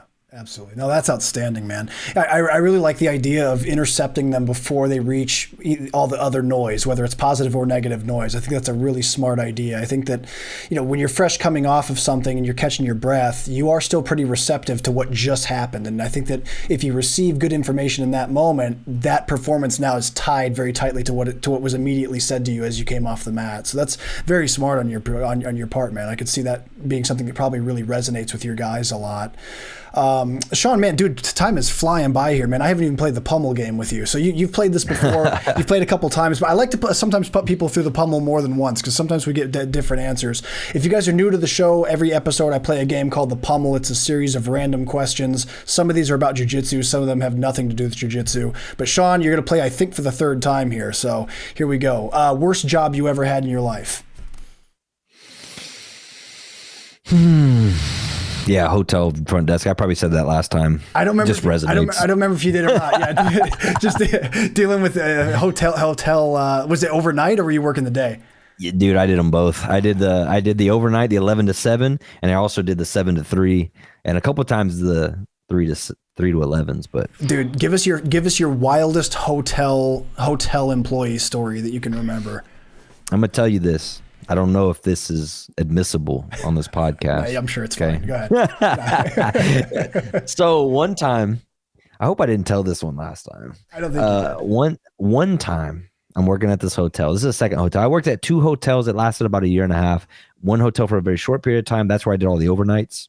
And then at the other hotel, I worked a few overnights, and then I eventually was able to work my way into like, man, let me get that 7 to 3 slot so I can get up out of here. You know what I'm saying? Yeah.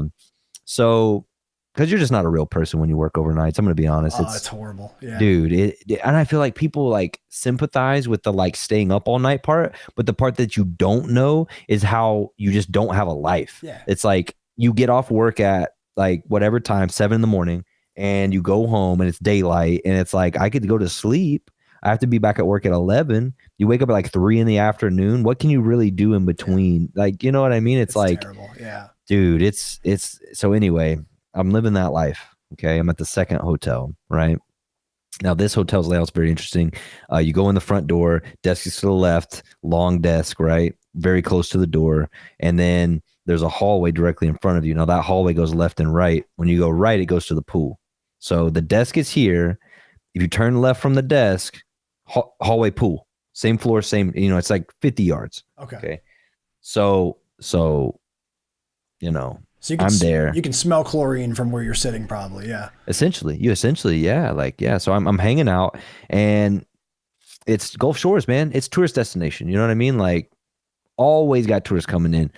These people start coming in, these big families, and it's like families with kids that aren't even their kids, but they're all coming at like the same time. You know what I mean? And I'm like checking these people in. Turns out it's like a little league, travel ball championship game tournament thing going on in town. So I'm like, cool. You guys are staying here.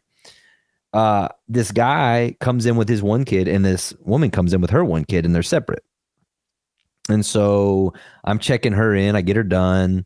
I give her her keys, and she steps off to the side. And then homeboy walks up, and he's like, let me check in. It's me and my kid. I got you guys. Start doing the thing, paperwork. And while I'm doing the paperwork, the man and the woman, they start talking. And like, I got to stand right in front of them because there's just so much little paperwork and stuff I got to do.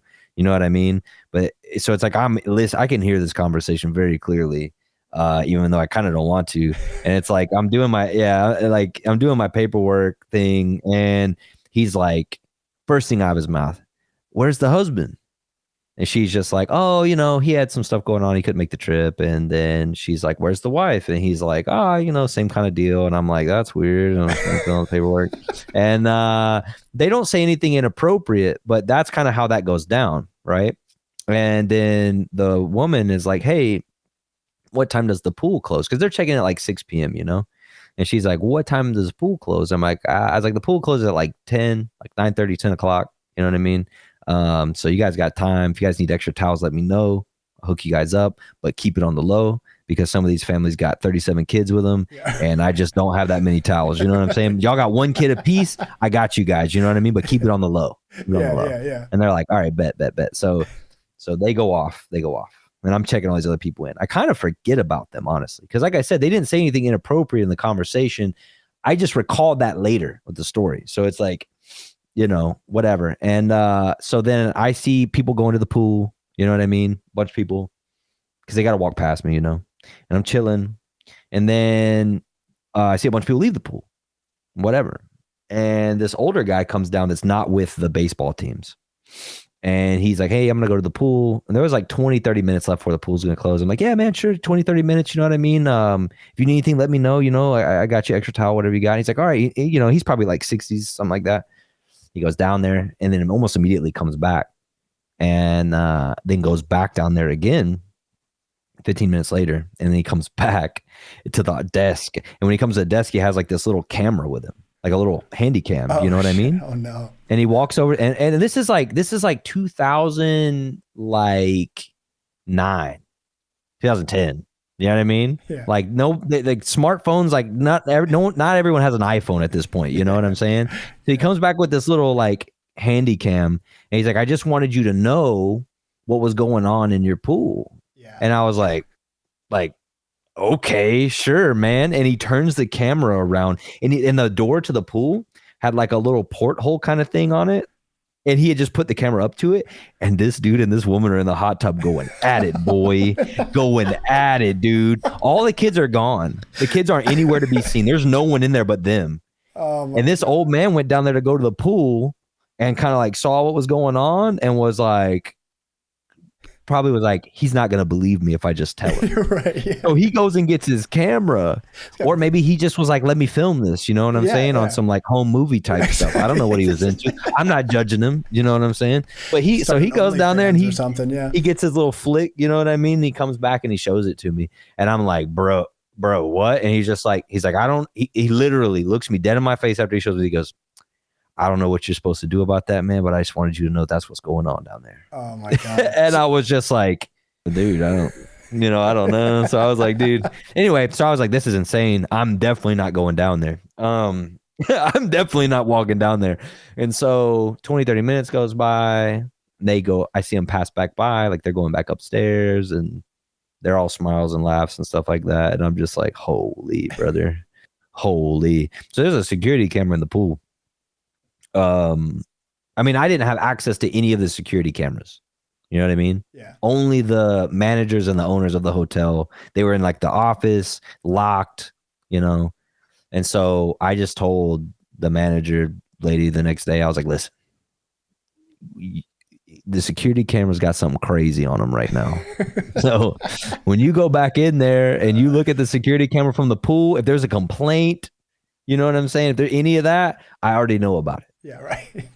I'm just warning you ahead of time. Someone says the water tastes funny or something. Yeah. Yeah. I was like, look. And so anyway, that was the craziest, like for me at like 19, 20 years old, that was the craziest hotel moment for me, was that like maybe 15, 20 minute window there after that guy had showed me that little video or whatever, trying to decide what in the world I was supposed to do. But also wrestling with the idea that they saw him and maybe they were going to come to the front and I was going to have to talk to everyone about it. You know what I mean? Exactly. Like I was like, I really just don't want to talk to you guys about any, because I already heard them talking about how they were married and their spouses weren't there. And like, I was like, this is a whole scandal right here, dude. Like, this is that, like, they've been cheating when they travel with the baseball team. Like, dude, this is a movie. Like, I don't know what's happening in my life. There's a lot of moving parts there, man. Yeah, a lot of moving parts for sure. Definitely none of this is covered in the training manual of your hotel, I'm sure. Dude, I told Tori about it too. Like we were like dating at the time, and I was like, "Listen, this thing happened to me today," and she's like, "No way!" I'm like, "I swear, dude, I swear." And then she was like, "Well, what do you think he did with that videotape?" And I was like, "I don't even want to know. Oh I don't want to know at all." yeah. Somewhere there's an OnlyFans with this incident on the behind the paywall, I'm sure. That's a good one, dude. I appreciate you sharing that. Yeah, there's so many different jobs out there that have so many wild things that can happen. But yeah, I could see hotels being a pretty hot spot for just insane behavior that you'd see regularly. Just weirdness, dude. I bet. I can only imagine. What do you think is the worst injury that you've had in jiu-jitsu? So, dude, I am just the absolute worst with this kind of stuff because I've actually never in the course of my jiu-jitsu been seriously injured. Not one time. That's awesome. I don't know how, dude. We've always generally trained at a reasonable pace. Like we've never been the guys that went super crazy hard with each other. You know, like I probably never saw anyone get cut in training until I'd been training until I was like a black belt. You know what I mean? Wow. So it's like just not that kind of training. But then also like I think I've just gotten lucky a lot of times. Like I've definitely popped my knees, you know, randomly, like little things that maybe took like 3 or 4 days for me to come back from, but like 3 or 4 days, not like my LCL's blown out or like my ACL's gone or my meniscus is gone. It's never happened. So I've just gotten really lucky. So maybe the worst injury I ever got was once I was an uke. I was a purple belt. I was at Eddie's, and he wanted to show some rubber guard, and he had me be the uke, which is cool. I was like all like excited about it, and I definitely didn't know what I was getting into, and because he basically reps everything at full speed when he shows it, and I just didn't know. And so I was like, "Yeah, dude, I'm gonna be Eddie's uke. This is gonna be sick." So I go out there and puts me in the rubber guard and he traps my arm, you know, gets my arm hugged up. And he goes, "We're going to deal with people stacking you today." And I was like, "Cool. I know what that is." So, you know, he wants me to stack into him. And again, he's got my arm already trapped in the rubber guard. He's hugging his knee. So I'm in there, you know, kind of already turned a little bit. And I'm like, "All right, man, I'm stacking him." And I'm just kind of on my knees driving into him. And he's like, nah, stack me. I'm like, okay. So I kind of get on my feet, you know, and I'm pushing into him a little bit. And he's like, nah. You gotta stack me for real. Like put all your weight in your head. And I was like, all right, man, whatever. So I drive into him and he goes, "All right, here's what you do." And so he takes his free leg that's normally on the hip and he just kicks my legs out, essentially, like kicks my hip and both of my legs come off the ground. And because my upper body was so torqued with my arm trapped under him, your hips have to follow that. Your spine has to follow that when your feet leave the ground, right? Because there's no choice. So everything just twisted and it just cracked my shoulder super hard. Oh. You know what I mean? And I was like, "Oh man, that was super rough," you know? And Eddie was like, "Oh, that's never happened before." And I looked over at the guy that's normally his uke, and that dude was like, you know what I mean? Like this happens all the time. Like, and Eddie sold so hard. He got up. He's like, "I've never heard anyone drilling before, like showing a move, right?" And like the guys were like, the guy's like, "Yeah, you know what I mean?" Because yeah. They've been getting jacked every day for years. You know what I mean? So anyway, he cracked my shoulder pretty hard, dude. And like basically, like I don't know what it did. I think it just like pulled a muscle really bad, my rotator cuff or something. It was really sore for like 2 weeks. You know, but I never lost any range of motion. And I lost, like, it hurt to push things over my head, but I could still put my arm over my head, you know, like it hurt really bad, but I could do it. So I knew I was fine. But that also led into my very first edibles experience where I lost 24 hours in a loop, which was insane because Eddie was like, "Oh, just take this, just eat this." I'd never done edibles before.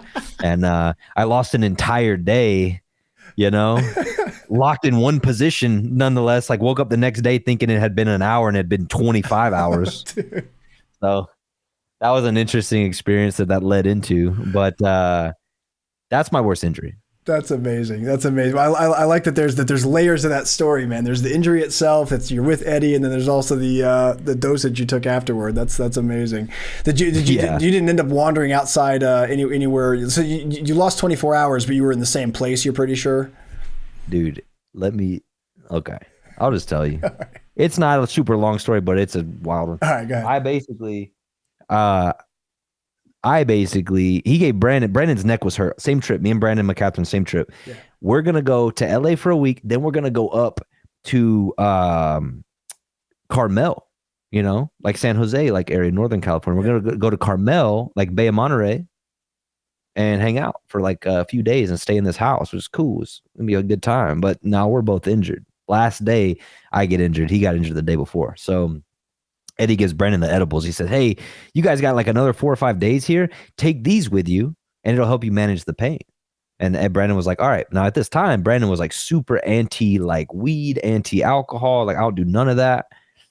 So he gives it to Brandon. We get up there. First night, everybody kind of goes to bed. It's just me and Brandon sitting in the living room. He's like, hey, man, Eddie gave me all this stuff. Like some super funny, like middle school drug dealer type shit. Like opens his bag and he's like, Eddie gave me all this stuff, dude. And I was like I look in the bag and I was like, oh, sick. Because I wasn't against like weed and all that stuff at the time. I just never done edibles.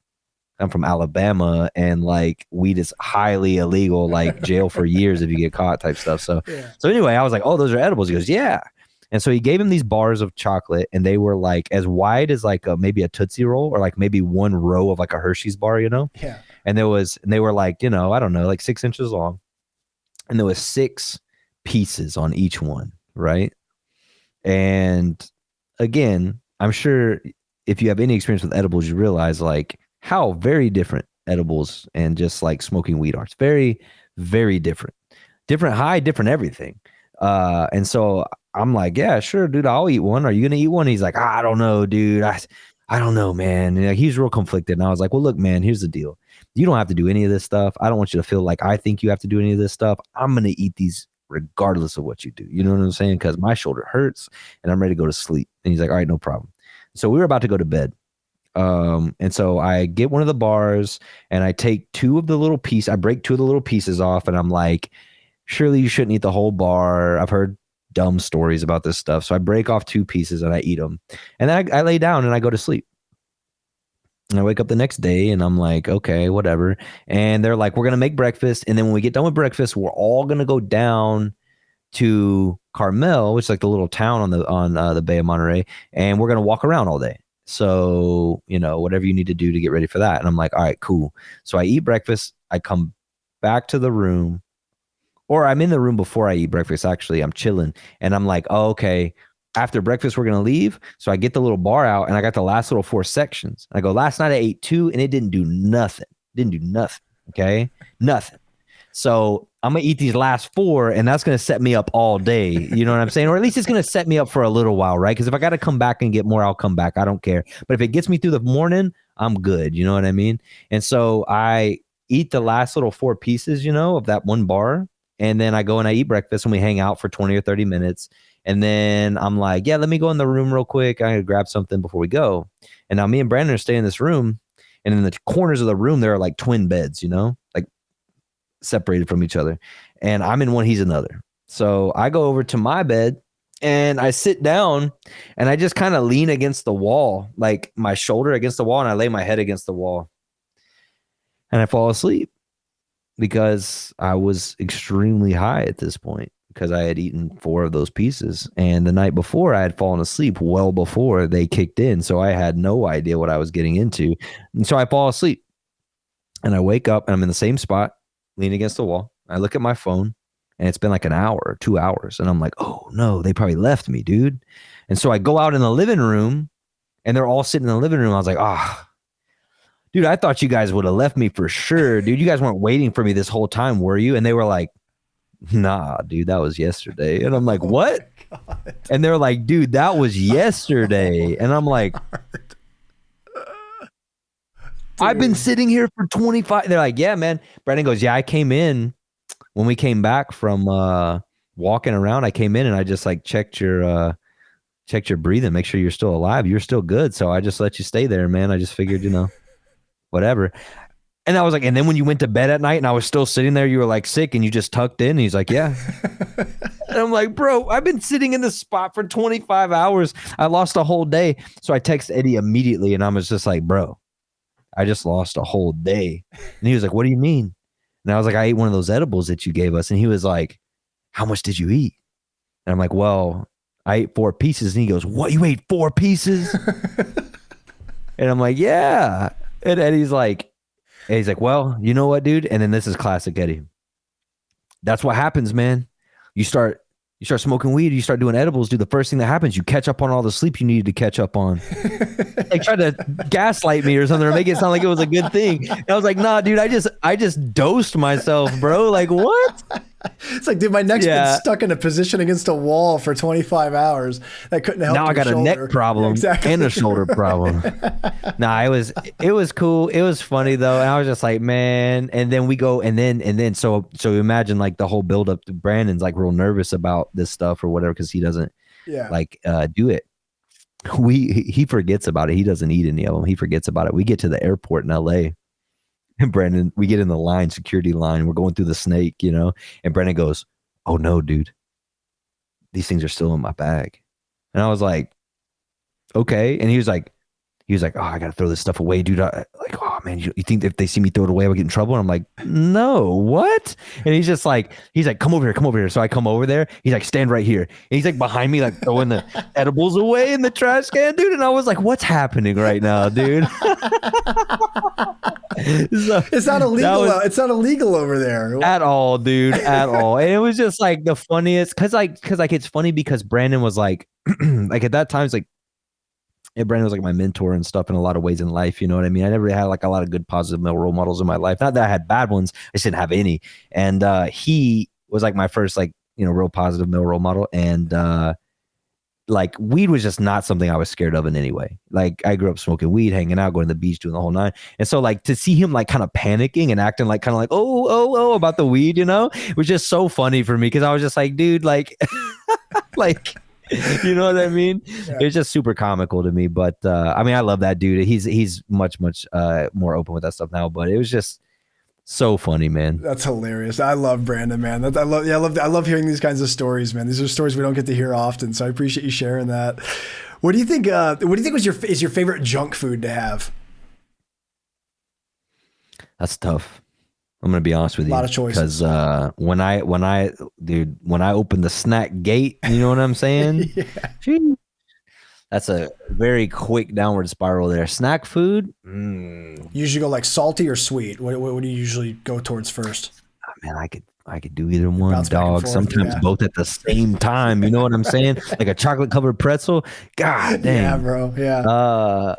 I don't know, dude. So it's like it's hard for me to like hate on Oreos. You know what I'm saying? Oreos are good, but like straight Oreos are like that's tough. You know, that's tough. They're real dry. But you could do like the Oreos and the milk. That's the play. Yeah, I love Oreos with milk is solid. Yeah. I always reach for cookies and cream at the ice cream spot. You know, new ice cream spot. You don't know, is it good? Is it not good? What's the test? Give me that cookies and cream right there. We're gonna find out. You know what I'm saying? So, cookies and cream ice cream might be my favorite junk food. That's a good one. You know what I'm saying? That's kind of like Oreos and milk. Kind of. It's just in like frozen form. Kind of. It's similar so taste. Easy.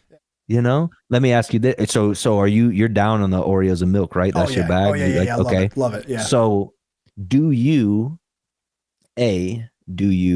separate the cookies, dip them individually? Yes. B, put the fork in the icing and then do that method, right? Or C, drop them into the milk and let them sit until they start to sink and then scoop them out. So when I was a kid, it was option C. I would drop it in the milk, let it float until it sinks, and scoop it with a spoon. I'll be honest, I was never intelligent enough. We were talking earlier about my intelligence level. I never thought of the sticking the fork through the icing, bro. This is game changing. That's where we draw the line. Bro, I have to go try. Yeah, it's like it's a litmus test for your ingenuity. Yeah, I got to try that now because I've never done the fork in the middle thing. What I do now is I separate, and then I got two cookies, one with the frosting and one without. And I usually eat the one with the frosting first, frosting side down. Oh wow, bet. Yeah, frosting. That's articulate. Frosting hits the tongue first. I take it seriously, bro. I take my Oreo game seriously. I don't play. I've been on the fork game for the last couple years because it's like it's easy, man. It's clean. And that's the problem, right? That's the problem as an adult is the mess. It's like, That's why you don't let it sink anymore. I'm in the same bag right there. But it's like that's tough, you know. But then there's the dipping and getting them. It's like you can't get the whole cookie in there. You put your fingers in the milk, you feel weird about it. You're like, oh, what am I doing? Yeah. And that's where the fork solved it for me. But with that being said, I think cookies and cream ice cream just solves all those problems because you're just eating it with a spoon and you're just like, man, you know what I'm saying? There's no stress. Yeah, there's no stress. No There's no contaminating milk by putting your fingers in it. Plus, you just feel like such an animal when you drop it in and it starts dissolving and it becomes like that mud, you know, and it's floating around. It's not really an Oreo anymore. Now you're just having Oreo soup, and it's not the same thing. Yeah, the spoon just breaks it up in there when you try to get it out anyway. It just doesn't. It's a disaster. We got to remain civilized. You got to remain civilized, man, for sure. It's a disaster. I'm gonna try the fork in the cream thing. That's a good idea. I like that. Well, now, what kind of food? What's your most hated food? What's something you cannot eat no matter what? You know what, dude? Like, I'm sure there's a ton of like cooked food that I would just be like, oh, I don't know if I'm a big fan of that. Yeah. But the number one thing that I really don't and like, here's the other thing too, because here's the thing at our gym, this is the source of debate. Today we had a debate about this. Nice. So there's always a debate about food at the gym. So most things I think people don't like, they're willing to eat if it's paired with something else, right? Yeah, that's fair. Like, yeah. I don't really like mustard, like yellow mustard, like with a French fry. I wouldn't do that. That's just me personally. But mustard on like a cheeseburger or something, it's like, I don't really notice it. It's good. It's on there. It adds a certain little, you know, whatever. Blends in. Right. So it's like, you know, you'll do it. So for me, the one food, if it's on something, if it's raw, never, is beets. Beets. You don't like beets. Bro, my mom ate beets when she was pregnant with me. And I guess I just like kicked the crap out of her stomach and she puked them up everywhere. And she was just like, when I was born and she tried to feed me beets and I wouldn't eat them, she was just like, that's insane. And it was just like my whole life, like, dude, every time I've tried to go back and I'm like, all right, I have a different taste palette now. You know what I mean? I have a different palette. I can taste stuff differently now. Maybe it'll be better. I try it and I'm like, nope, still out. Yeah. Still out, dude. The beet juice. And like, you know, there was a time in jiu-jitsu where everybody was like on that beet kick. They were like, you got to use beets. I was like, I'm down. Let me get the powdered version. Nope. No. It's got to be where I can't taste it. If I can't taste it, I'll do it. But if I can taste it, dude, it's instant. It overpowers everything to me. I don't know what it is, dude, but it's that trigger food for me. You know what I'm saying? It's just like, oh, I can't. It tastes too. Is it too earthy? Is it too earthy of a taste? Is that what it is? Just what it just is what it is. It just hits you wrong. I'm not a big bitter guy. Yeah. You know, like I like some bitter things that are mild, but real bitter stuff, like, I'm gone. So it's like, it might have something to do with that thing somewhere in there. I don't know, dude, you know? I'm not like a big foodie, like in the way that I don't really understand a ton about taste and stuff like that. You know what I'm saying? Yeah. So I couldn't tell you exactly why, but yeah, beets, I'm out. I'm gone. Yeah. Yeah. Haven't had a good one yet. Yeah. Beets are an acquired taste. You either can handle it or it's just off the menu completely. Who's your favorite grappler of all time? That one's tough, dude. That one's really tough for me because I study so many different people, you know? Like I'll find one attribute that someone has and I'll just be like, all right, let's go. And I'll just like deep dive, you know what I mean? Like, I don't know, man. You know what, dude? Like I'm such a huge Jean-Jacques fan and it's like, it's my lineage. He's the guy, you know, it's someone that I've trained with and met and whatever. And it's easy to say that one. Outside of Jean-Jacques, probably Eddie Cummings. Eddie Cummings will never, two things about him. He will never get the credit that he deserves. Not because of any weird conspiracy theories like, oh, his techniques were stolen and stuff like that. People just genuinely, unless you study tape, like you do deep dives on tape, people will never know how deep that guy's game really was, you know? Because it's a leg lock. He's the leg lock guy. Okay, cool. But like there's so much going on in there outside of the leg locks that people will just never really know. That's number one. And then the other thing about Eddie Cummings is he left jiu-jitsu with an incredible amount of knowledge that we have to now engineer ourselves because he just didn't teach anyone. He just didn't tell anyone about it. You know what I mean? And it's like, bruh, you know what I mean? Like, Yeah, that guy. Yeah, like I said, that guy was, as far as like innovation goes, that guy was probably the GOAT. You can always just go back and study his matches, and that's what I do. And I'm telling you right now, man. Like, how about this? Like, he fought Manchurkera for 45 minutes, and Manchurkera couldn't pass his guard one time in 45 minutes. Wow, that's ridiculous.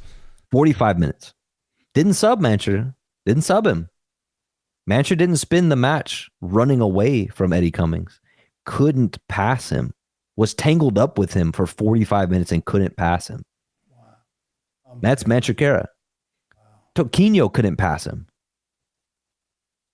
Why? Like, bro, Augusto Mendez couldn't pass him. Yeah. Like, man, like, there's so much going on there. Like, his guillotine was just as good as his leg locks. Yeah. And people will never talk about it. They'll never talk about it. They don't know. You know what I mean? His back mount, insane. You know what I mean? Like, and you have to understand, bro, this guy was competing at the highest level of the sport in his mid-30s. Yeah. His mid-30s. That's when he started, like, really getting up there to that level. It was in his mid-30s, and he wasn't doing steroids. And he never got his guard passed one time ever in competition. What?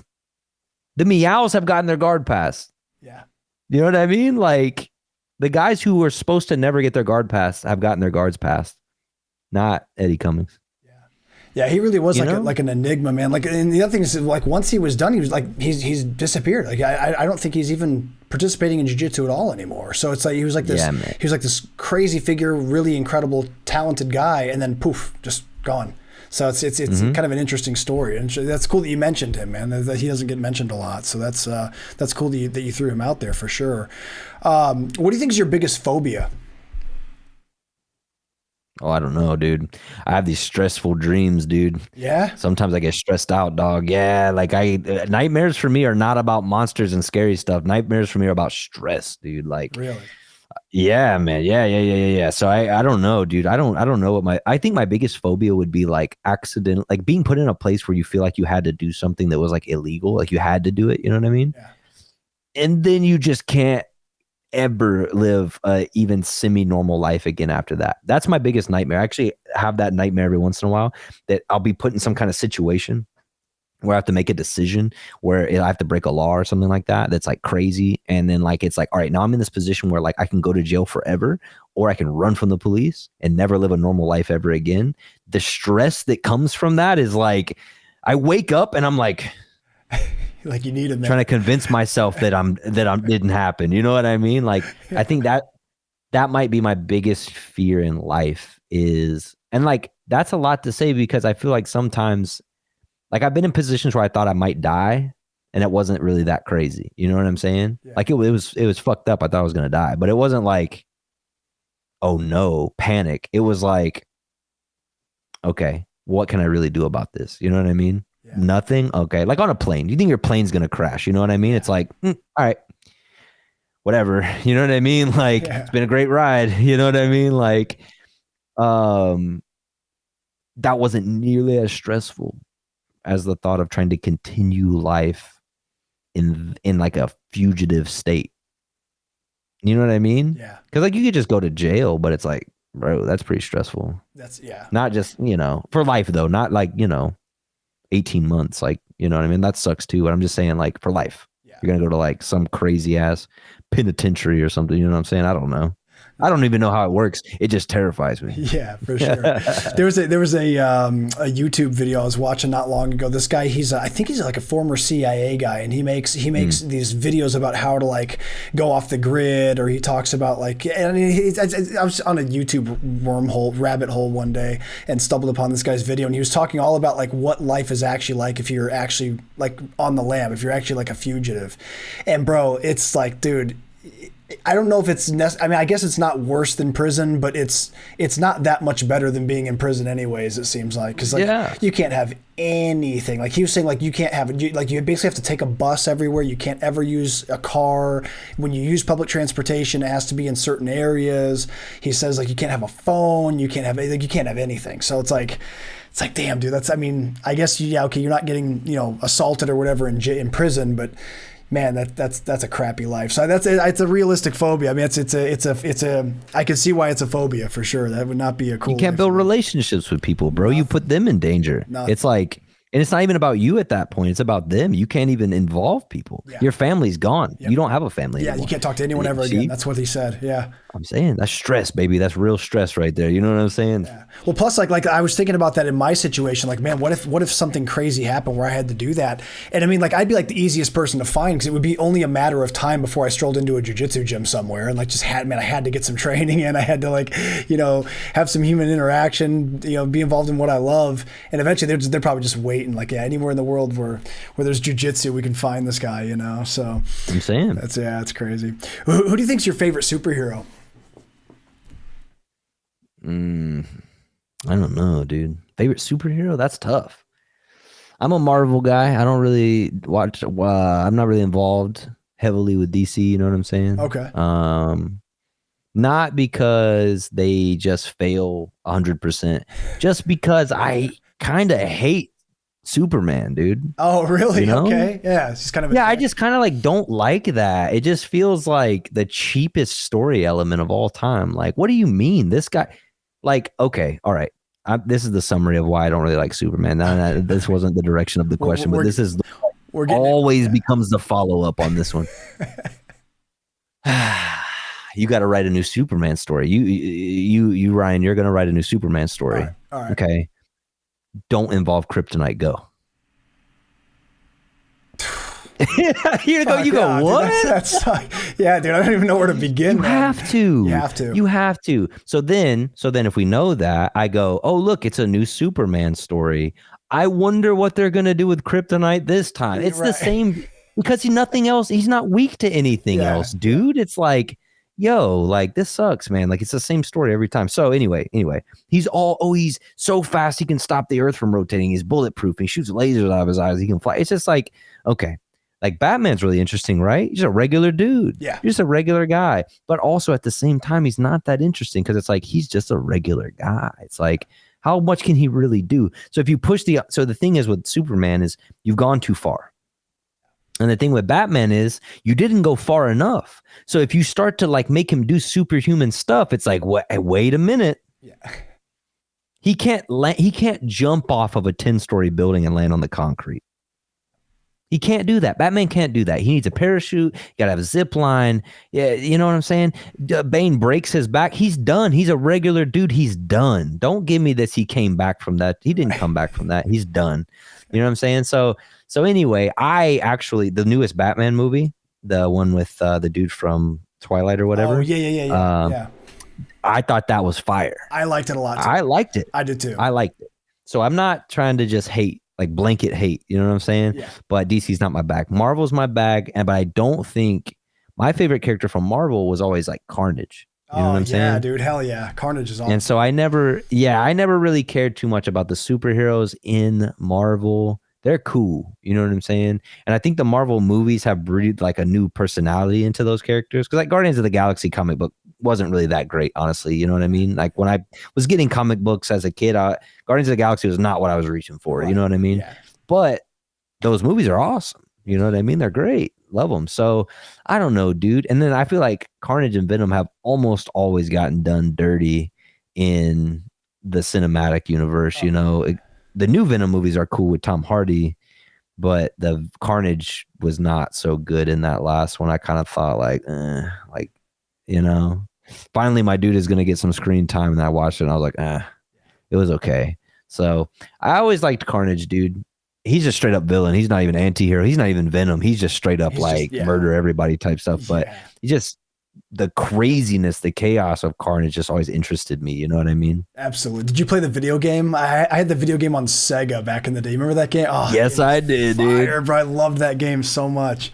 I wasn't sure I was supposed to be seeing the cutscene at the beginning at the age that I saw it at. You know what I'm saying? Right. He's like cutting dudes in half. There's like blood everywhere. I was like, oh. The straight jacket on and he breaks out. Oh, dude. Yeah, that was such a good game. And there's all those like ROMs that you can download now online. Like so many of these games that are on like Sega and Super Nintendo, you can just download them like quick as hell, like on your computer now. That's what I need to go find because it's been forever since I played that game. But yeah, I loved Carnage, man. Carnage was great. Good choice, man. If you could have a superpower, what would you choose? That one's also really tough, dude. I don't know. So you don't want immortality. No, that'd be. You got to watch all your loved ones die. Exactly. It's not good. No. You don't want like the healing thing like Wolverine has, because if you follow Wolverine's story through the comic books, it just is always screwing him over. It always does. You know what I'm saying? Teleportation seems pretty cool. Like on some jumper type stuff, that seems kind of cool. Yeah. A lot of problems with that too, though. You accidentally teleport to the bottom of the ocean and instantly die from pressure. That wouldn't be great. Yeah. You just kind of never know. Yeah. You know, problems come with that one. I don't know, dude. You know what's kind of a cool one? The Green Lantern ring. You know what I'm saying? That's an underrated, bro. That's one that not a lot of people bring that one up. That's a good one. It's not a real superpower. Like, you really don't have any superpower. You're kind of like Batman, but at the same time, you got this alien technology. I'm saying it's like you're badass, but like of natural causes. You know what I'm saying? Like, it's like you got like this alien technology and you can do it, but you're also still like a normal guy, and there's no like crazy, like, you know. So I don't know, dude. Like, you know, like what happens if you find out that Spider-Man got all those powers, but he also got leukemia at like 47? Right. Yeah. And you're like, damn, that came from that radiation, radioactive spider. They didn't talk about you know what I'm saying? That's the story they don't tell you. You know what I'm saying? Like, or like Captain America, look how unhappy he was. You know what I mean? Like, you know, he got a lot of play, but man, holy. So I don't know. Maybe the Green Lantern ring. That'd be a cool one. That's a good choice, man. I also like with the Green Lantern ring, it's not like, you know, so many heroes, like they end up cursed kind of by some of their powers sometimes. So the Green Lantern, that's the kind of thing you could retire and then just hang up the ring. You just frame it somewhere and then you're done. You don't have to keep on living with it forever. So that's you got the Green Lantern Corps. You got the Brotherhood. You know what I'm saying? It's a team. You know what I mean? It's a team sport, but it's a solo gig. You know what I'm saying? I don't know. Yeah, that's a good choice, bro. I like that one. Final question for the Pummel game, Sean. If a zombie apocalypse breaks out right now, what's the first thing you do? Home Depot. What do you pick? Going to Home Depot, dude. No, I'm just going. No, I'm just going there. Lock down a Home Depot. Okay. Barricade yourself inside of a Home Depot, dude, because you can just fortify and fortify and fortify. What are they going to do? You know what I'm saying? And then also, Home Depots are almost always near other things like Walmarts and things like that. So it's like, okay, got a nice central location. You know what I'm saying? Yeah. Home Depot, you know what I'm saying? There's tools in there. There's supplies in there. You know what I'm saying? And like, here's the thing is like, if there are other people out there that survive, eventually they'll probably come to the Home Depot because they need to like fortify stuff. So that's how you're also going to meet people. You know what I'm saying? Totally. And, you kind of become like that role in any post-apocalyptic story where you're like the shopkeeper type dude. You know what I'm saying? Like, you're like Khajiit. You know what I'm saying? Like, that's the deal. So you're just there, like you're the shopkeeper guy. So I don't know, dude. Like, probably Home Depot, because like, where else are you gonna go that's safe? You don't want to go underground because you can't stay there. You know, I used to say an island. Because they'd never be able to get to you. And then I saw this movie about zombies and going underwater, and a cruise ship crashes on the fucking island. That's the part you never think about, is birds get the virus, and then there's a ship out in the ocean, and then they get it, and then that shit crashes on the island, and then now they're on the island. You know, I've seen supply chain issues for sure. Yeah. They shot so many holes in my theory, man. So upset about that one. Zombie apocalypse. And I live in Atlanta, dude. Like, if the zombie apocalypse is going to happen, the CDC's right up the street. It's probably going to happen here. So exactly. That's, at least that's what the Walking Dead covered that hardcore. So they filmed the Home whole Depot, thing there. dude. Yeah, that's a solid call. Also, extra points for the Skyrim reference you threw in there. I caught that. I like that. Dude. You didn't think I heard that? I heard that. That was good.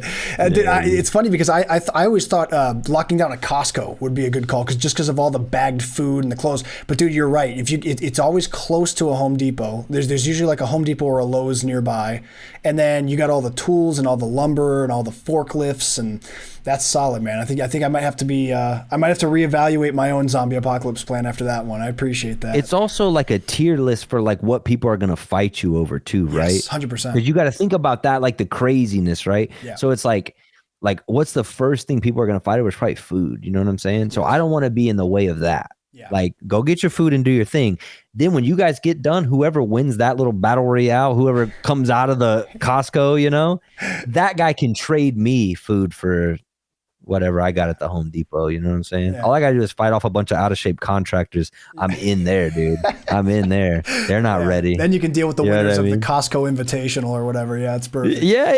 That guy, the guy that wins the Costco food battle royale, that guy's the juggernaut. You know what I'm saying? He's a G, bro. That dude's unstoppable. So I need him on my team. Yeah. 100%. Plus, there's so many cool weapon things you could have from Home Depot. Like, think of all the possibilities for weapons. Like, imagine getting like a pneumatic nail gun. You can just hit the zombies right between the eyes. You know. I'm saying it's cheap. That ain't at Costco. Cheap ammunition. No, Costco doesn't have the nail guns for sure. I've looked. Yeah, well, that's a solid plan, bro. That's a solid plan. I like it. And that was the final question for the Pummel game, Sean. You win again. Congratulations. You got your double underhooks. Let's go, dude. So, man, in closing, man, I wanted to ask you one more thing about coaching, man. So do you do any like extracurricular study or in your free time? Do you read books? Do you attend webinars, things like that about teaching or coaching or communication or anything like that? So there are guys that I like to watch, just to see how they go about like structuring their training and stuff like that. You know what I mean? Like, obviously anything that Danaher says is worth considering. You know what I mean?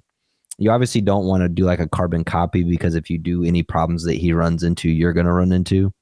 And those are problems that someone else might have solved.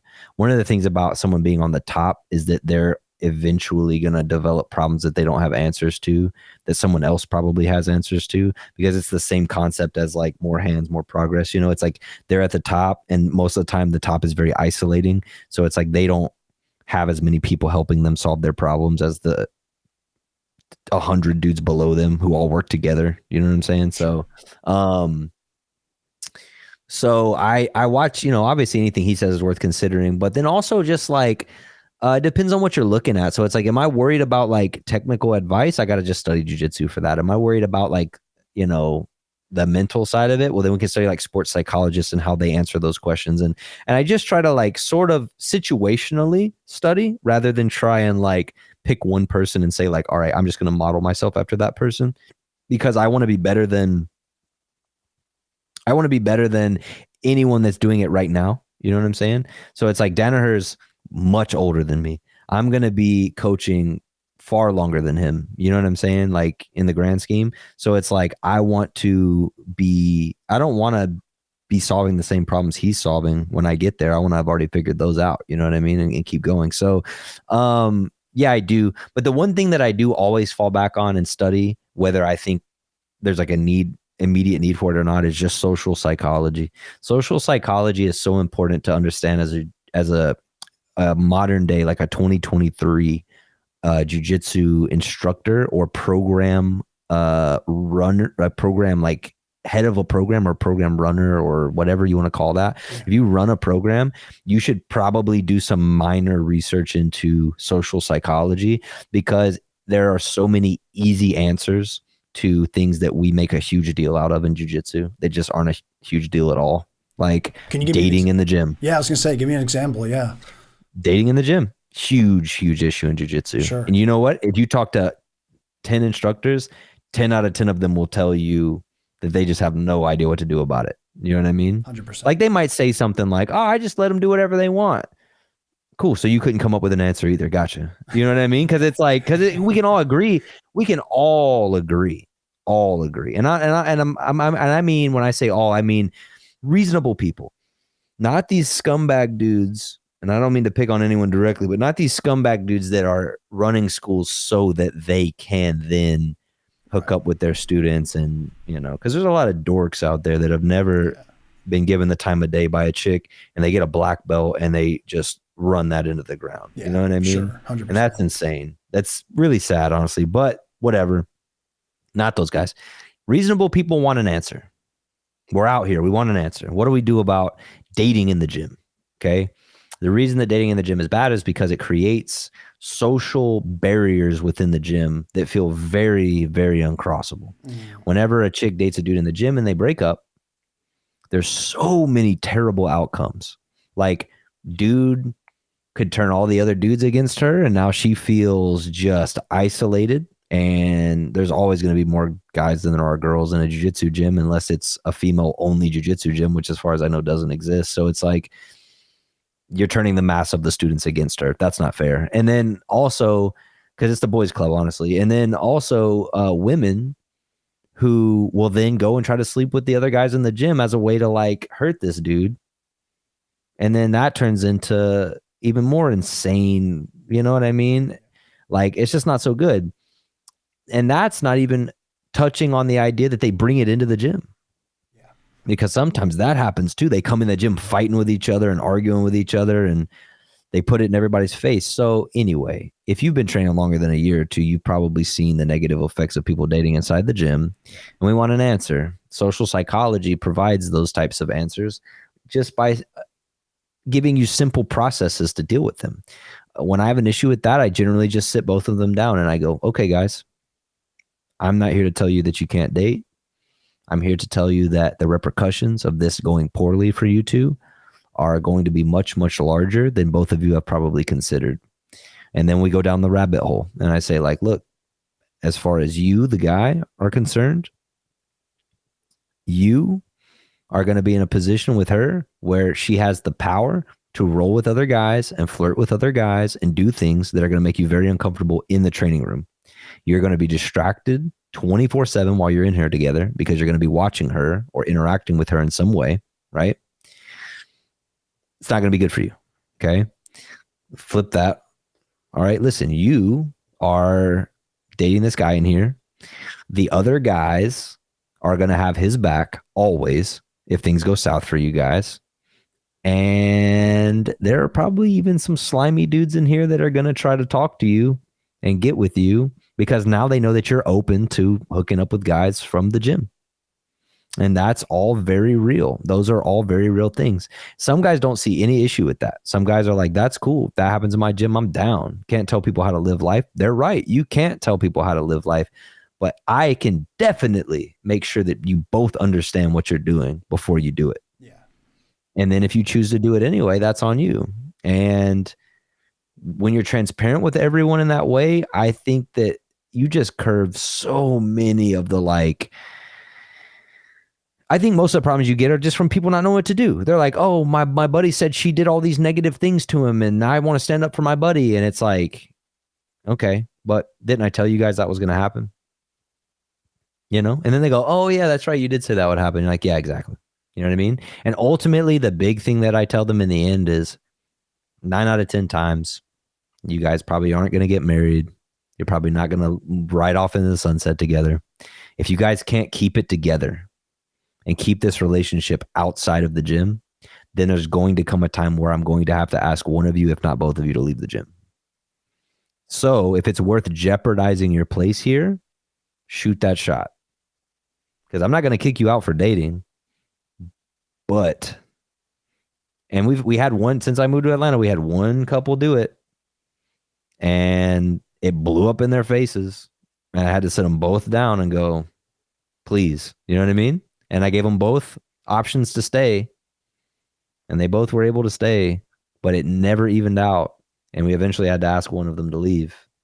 You know what I mean? Yeah. And it just, but again, like I learned about being transparent with everyone. I learned about the idea of awareness in a social circle from studying social psychology. Awareness changes things, you know? Like think about what I'm saying to you. Imagine you were a white belt in a gym and there was a fallout between a dude and a chick and it was your first time ever seeing that. You didn't know that it would be weird for people to date in a gym. You don't even know why that would be a bad thing.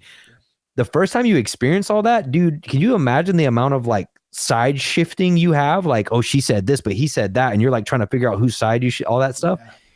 but after you've seen it a handful of times, you instantly, as soon as you see it, you go, oh, okay, that's a mess. And you just, you know what I mean? Yeah. Why though? Is it really experience that taught you that? Or is it just literally that you're aware of how weird and ridiculous it's going to get? So you just go, whatever. And you just walk away from it. You know what I'm saying? It's the awareness you gain from the experience, right? So that's all I'm trying to give them preemptively is awareness of what's going to happen and how it's going to go. And if they have that, the whole social circle, when the thing implodes on itself, goes, yeah, okay, cool. You know what I mean? Yeah. And then no one ever gets wrapped up in it. There's never any like, we're taking his side, now we're taking her side. That doesn't actually end up happening at all. You know, these two people blew up at like a team event where there was like a ton of people around. And literally everyone was just like, you know, the whole like take his side, take her side thing. It never happened. We never had anyone get turned off to training because of that thing that happened. Wow. You know, and it was such a beautiful thing when it happened. And I was like, this is it. You know what I mean? Because I saw a terrible implosion coming. I saw a terrible with them. I was like, oh no, you know. Because they were both the kind of people that would do that, like try to like corral people. They were just those kind of people, you know, not in like a negative, like super messed up kind of way, but just in a, you know, they're going to do that thing. They're very hurt. And they tried, and people were just like, dude, you guys should have never done this in the first place. And you knew that, and blah, blah, blah, blah, blah. And it was just like, cool. That's really you cool. know? Yeah, it's funny. I've had this conversation with many different people over the years because I have seen that go sideways. Like most of the time, I can't think of anyone that I've met in jiu-jitsu where they started dating in jiu-jitsu and got married. I mean, I'm sure that happens here and there, and if that does, man, beautiful story. That's super cool. But the times that I've seen people date, it usually either one just leaves the gym or stops training or whatever, or it ends up being real awkward. It ends up being like factions of some kind. And I like your approach, man, because you don't want to be like some kind of like dictator that tells people how to live their life and stuff, but at the same time you got to protect your environment that you're creating, your training environment, your facility, and the toxicity levels of it. So I think that sitting them down ahead of time and saying, look, what you're doing has ramifications you might not be aware of, and then when it happens, revisiting and saying, okay guys, remember, like, 6 months ago we talked about this and now here's where we're at. I think that's a really professional and mature way to handle that, man. So congrats on that. And social sciences, that's something I wouldn't have considered that as being something that would be important to study, but now I totally see, in dealing with people, you're dealing with people at the end of the day, you're managing personalities, and that's a skill that you definitely want to sharpen. So kudos to you on that for doing that, man. It just teaches you also to pick people out, man. Like pick out certain elements, like, you ever see, like, it goes wrong, like guy is in the gym and it's just like, man, this guy's just not working out, man. Like, I don't know what's going on, and he just keeps having these problems with people all the time. And you're like, my interactions with him are fine. What's happening? Yeah. Is everyone in the gym the problem, or is this guy the problem? Now that's the really generalized way to look at it. But again, social psychology, it teaches you to pick them out on basic small behaviors. You just go, oh, well, he's this kind of personality type. He's just having this issue. And then you can sit down with them and go, hey, dude, do you feel this way? And they're like, yeah. And you're like, I figured, what can I do to make this better? Or what can we do to change that? And if they're willing to change, you move forward. And if they're not willing to change, you go, got it. You're that kind of guy. Dope. So things probably aren't going to work out for you here. I'm super quick to recommend that you train somewhere else. I'm super quick to do it. Super fast. Like, hey, man, if you don't want to be here, I don't want you to be here. Do what you need to do, man. We're good personally. If I see you, you got a flat tire 10 miles from my house, call me. I got you. I'm going to come get you. But training together is not for us. You know what I'm saying? Like, and so that's social psychology. That's what gets you to that point. You study social psychology so you can start, instead of stressing about this guy that's creating problems in your gym or this girl's creating problems in your gym, you learn to recognize them and see the traits. You know what I'm saying? And see what's going on. You know what I'm saying? You're like, oh, this guy's kind of this personality type, or this guy's like got these. Sometimes it's big ones. Sometimes it's like, man, this guy's kind of a sociopath. We might have to, you know what I mean? He might try to kill somebody one day, or something like that, And I just did this other podcast with this guy, and we did a deep dive into this conversation. But it's kind of crazy because that podcast came out today. But the social psychology, though, that's what I mean to say. again, you're demonstrating all the facets of the game that you're mindful of, and I think that all contributes to you being such a great teacher, man. So, for anyone out there that wants to see for themselves what a great teacher Sean is, by the way, man, he's got one of our best-selling instructionals at BJJFanatics.com called "Exploring Outside Heel Hooks." The last interview we did together, we dove deep on that, so I won't repeat all that. But man, one of our best-selling instructionals. If you guys are looking to implement leg locks more efficiently, specifically outside heel hooks, it's available right now at BJJFanatics.com. So make sure you check that out. Sean, in closing, man, what are some of your major goals for 2023, man? What are some things you hope to accomplish by the end of the year? In 2023, my personal life, I was getting into this like investing. So I'm trying to get this Airbnb stuff going on. I got my first one this year, which was kind of cool. You know what I mean? Congrats. Me and Tori are kind of getting into that. You guys are listening to this. You don't know who this person, Tori, I keep referencing, is my wife. She's also a black belt. She's incredible, but awesome. She's so much on top of our personal life. Holy cow. Like if I didn't have her, dude, I wouldn't be able to focus on jiu-jitsu the way that I do 1,000%. So amazing. She's great. She does that. So my personal life, we're trying to do that. And she's just balling out of control. We got our first one this year. It's been really fun. It's been a lot of work. It's been really fun. And then in my jiu-jitsu life, this year, we set a goal for all of the professional athletes in the gym to move up. We have a tier system with our team where we view all of the major events that we do, and for everyone to go up a tier at least once this year, right? So Ryan is trying to go to ADCC, and Elijah is also trying to go to ADCC. Nice. Kevin Beering, one of my purple belts, just made a shift from competing in like mid-level professional shows, like he won Zapatero and stuff like that, to like bumping up to where he's going to try to do like EBI. He just fought Max Hansen actually for the Zapatero 170 belt, and he actually just beat Max Hansen, which is insane, honestly, because Max Hansen's a great black belt. And Kevin's been training just under 3 years of purple belt. He was able to, in regulation, he passed him. He was doing great. Max was doing great as well. And then he went to EBI overtime, and he choked him in the very first round of EBI overtime. Wow. And then immediately escaped Max's back mount, which I don't think Max has ever lost an EBI overtime until that day. Wow. And Kevin won. And I all the respect in the world to Max. I think he's incredible. I have so much respect for that dude. He's a workhorse. But so he did it. He bumped up. My purple belt, Steven, did the same thing. He wanted to get out of doing like this, like fight to win kind of like local, like, let me get these little super fights. And he wanted to go win like an invitational, like a legit one. And he went down to Florida and he won the White Lion Invitational. Sweet. Beat some incredible guys coming up out of Florida. So everybody wanted to bump up one level. Ryan obviously hasn't made it to ADCC yet because the trials aren't until later in the year, but he's well on his way. Elijah's the same thing. Ryan and Elijah both got silver at the ADCC Open in Denver, submitting some pretty like solid guys. Like Elijah submitted Davis Asari from Danaher's in about a minute, and lost by one penalty to Taza in the finals, like because he pulled guard at the wrong time or something like weird like that. Very close match that Elijah was very dominant in certain parts. Taza did great as well. Love Taza. He's awesome. But then Ryan, had the Mateus Ludas thing. So I want to see them do that. And then my biggest goal as like a coach this year was just simply to have another group of guys by the end of the year that are pushing blue belt, that are full-time, like the next crop of full-time guys coming up behind the current crop of full-time guys. You know what I mean?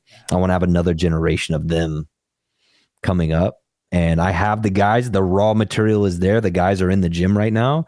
And I just have to like see them through the initial struggles. You know what I'm saying? And they're all going to do incredible. I have this blue belt named David that's been training about a year, and he's just submitting purple and brown belts like in tournaments like left and right. That's so incredible. Those guys, that's my big goal this year. My big goal is to see them through their goal. I want them all to succeed, and then bring these guys into a place where next year maybe that's their goal. So cool, dude. Well, man, you have a squad full of killers, man. And I always, like I said, I always admire your passion for teaching and your dedication to your guys. So huge congrats, man. I'm always rooting for you guys when I see you out there. So keep up all the great work, man. Well, folks, unfortunately, we're fresh out of time. Sean, man, always great catching up with you, bro. I really appreciate you spending so much time with us here today, man. It's like I said, 2.5 hours flew right by, man. So I appreciate that. And you're always welcome on the show anytime you want to come back, bro. Thanks so much. Awesome, dude. I had a blast. Thank you.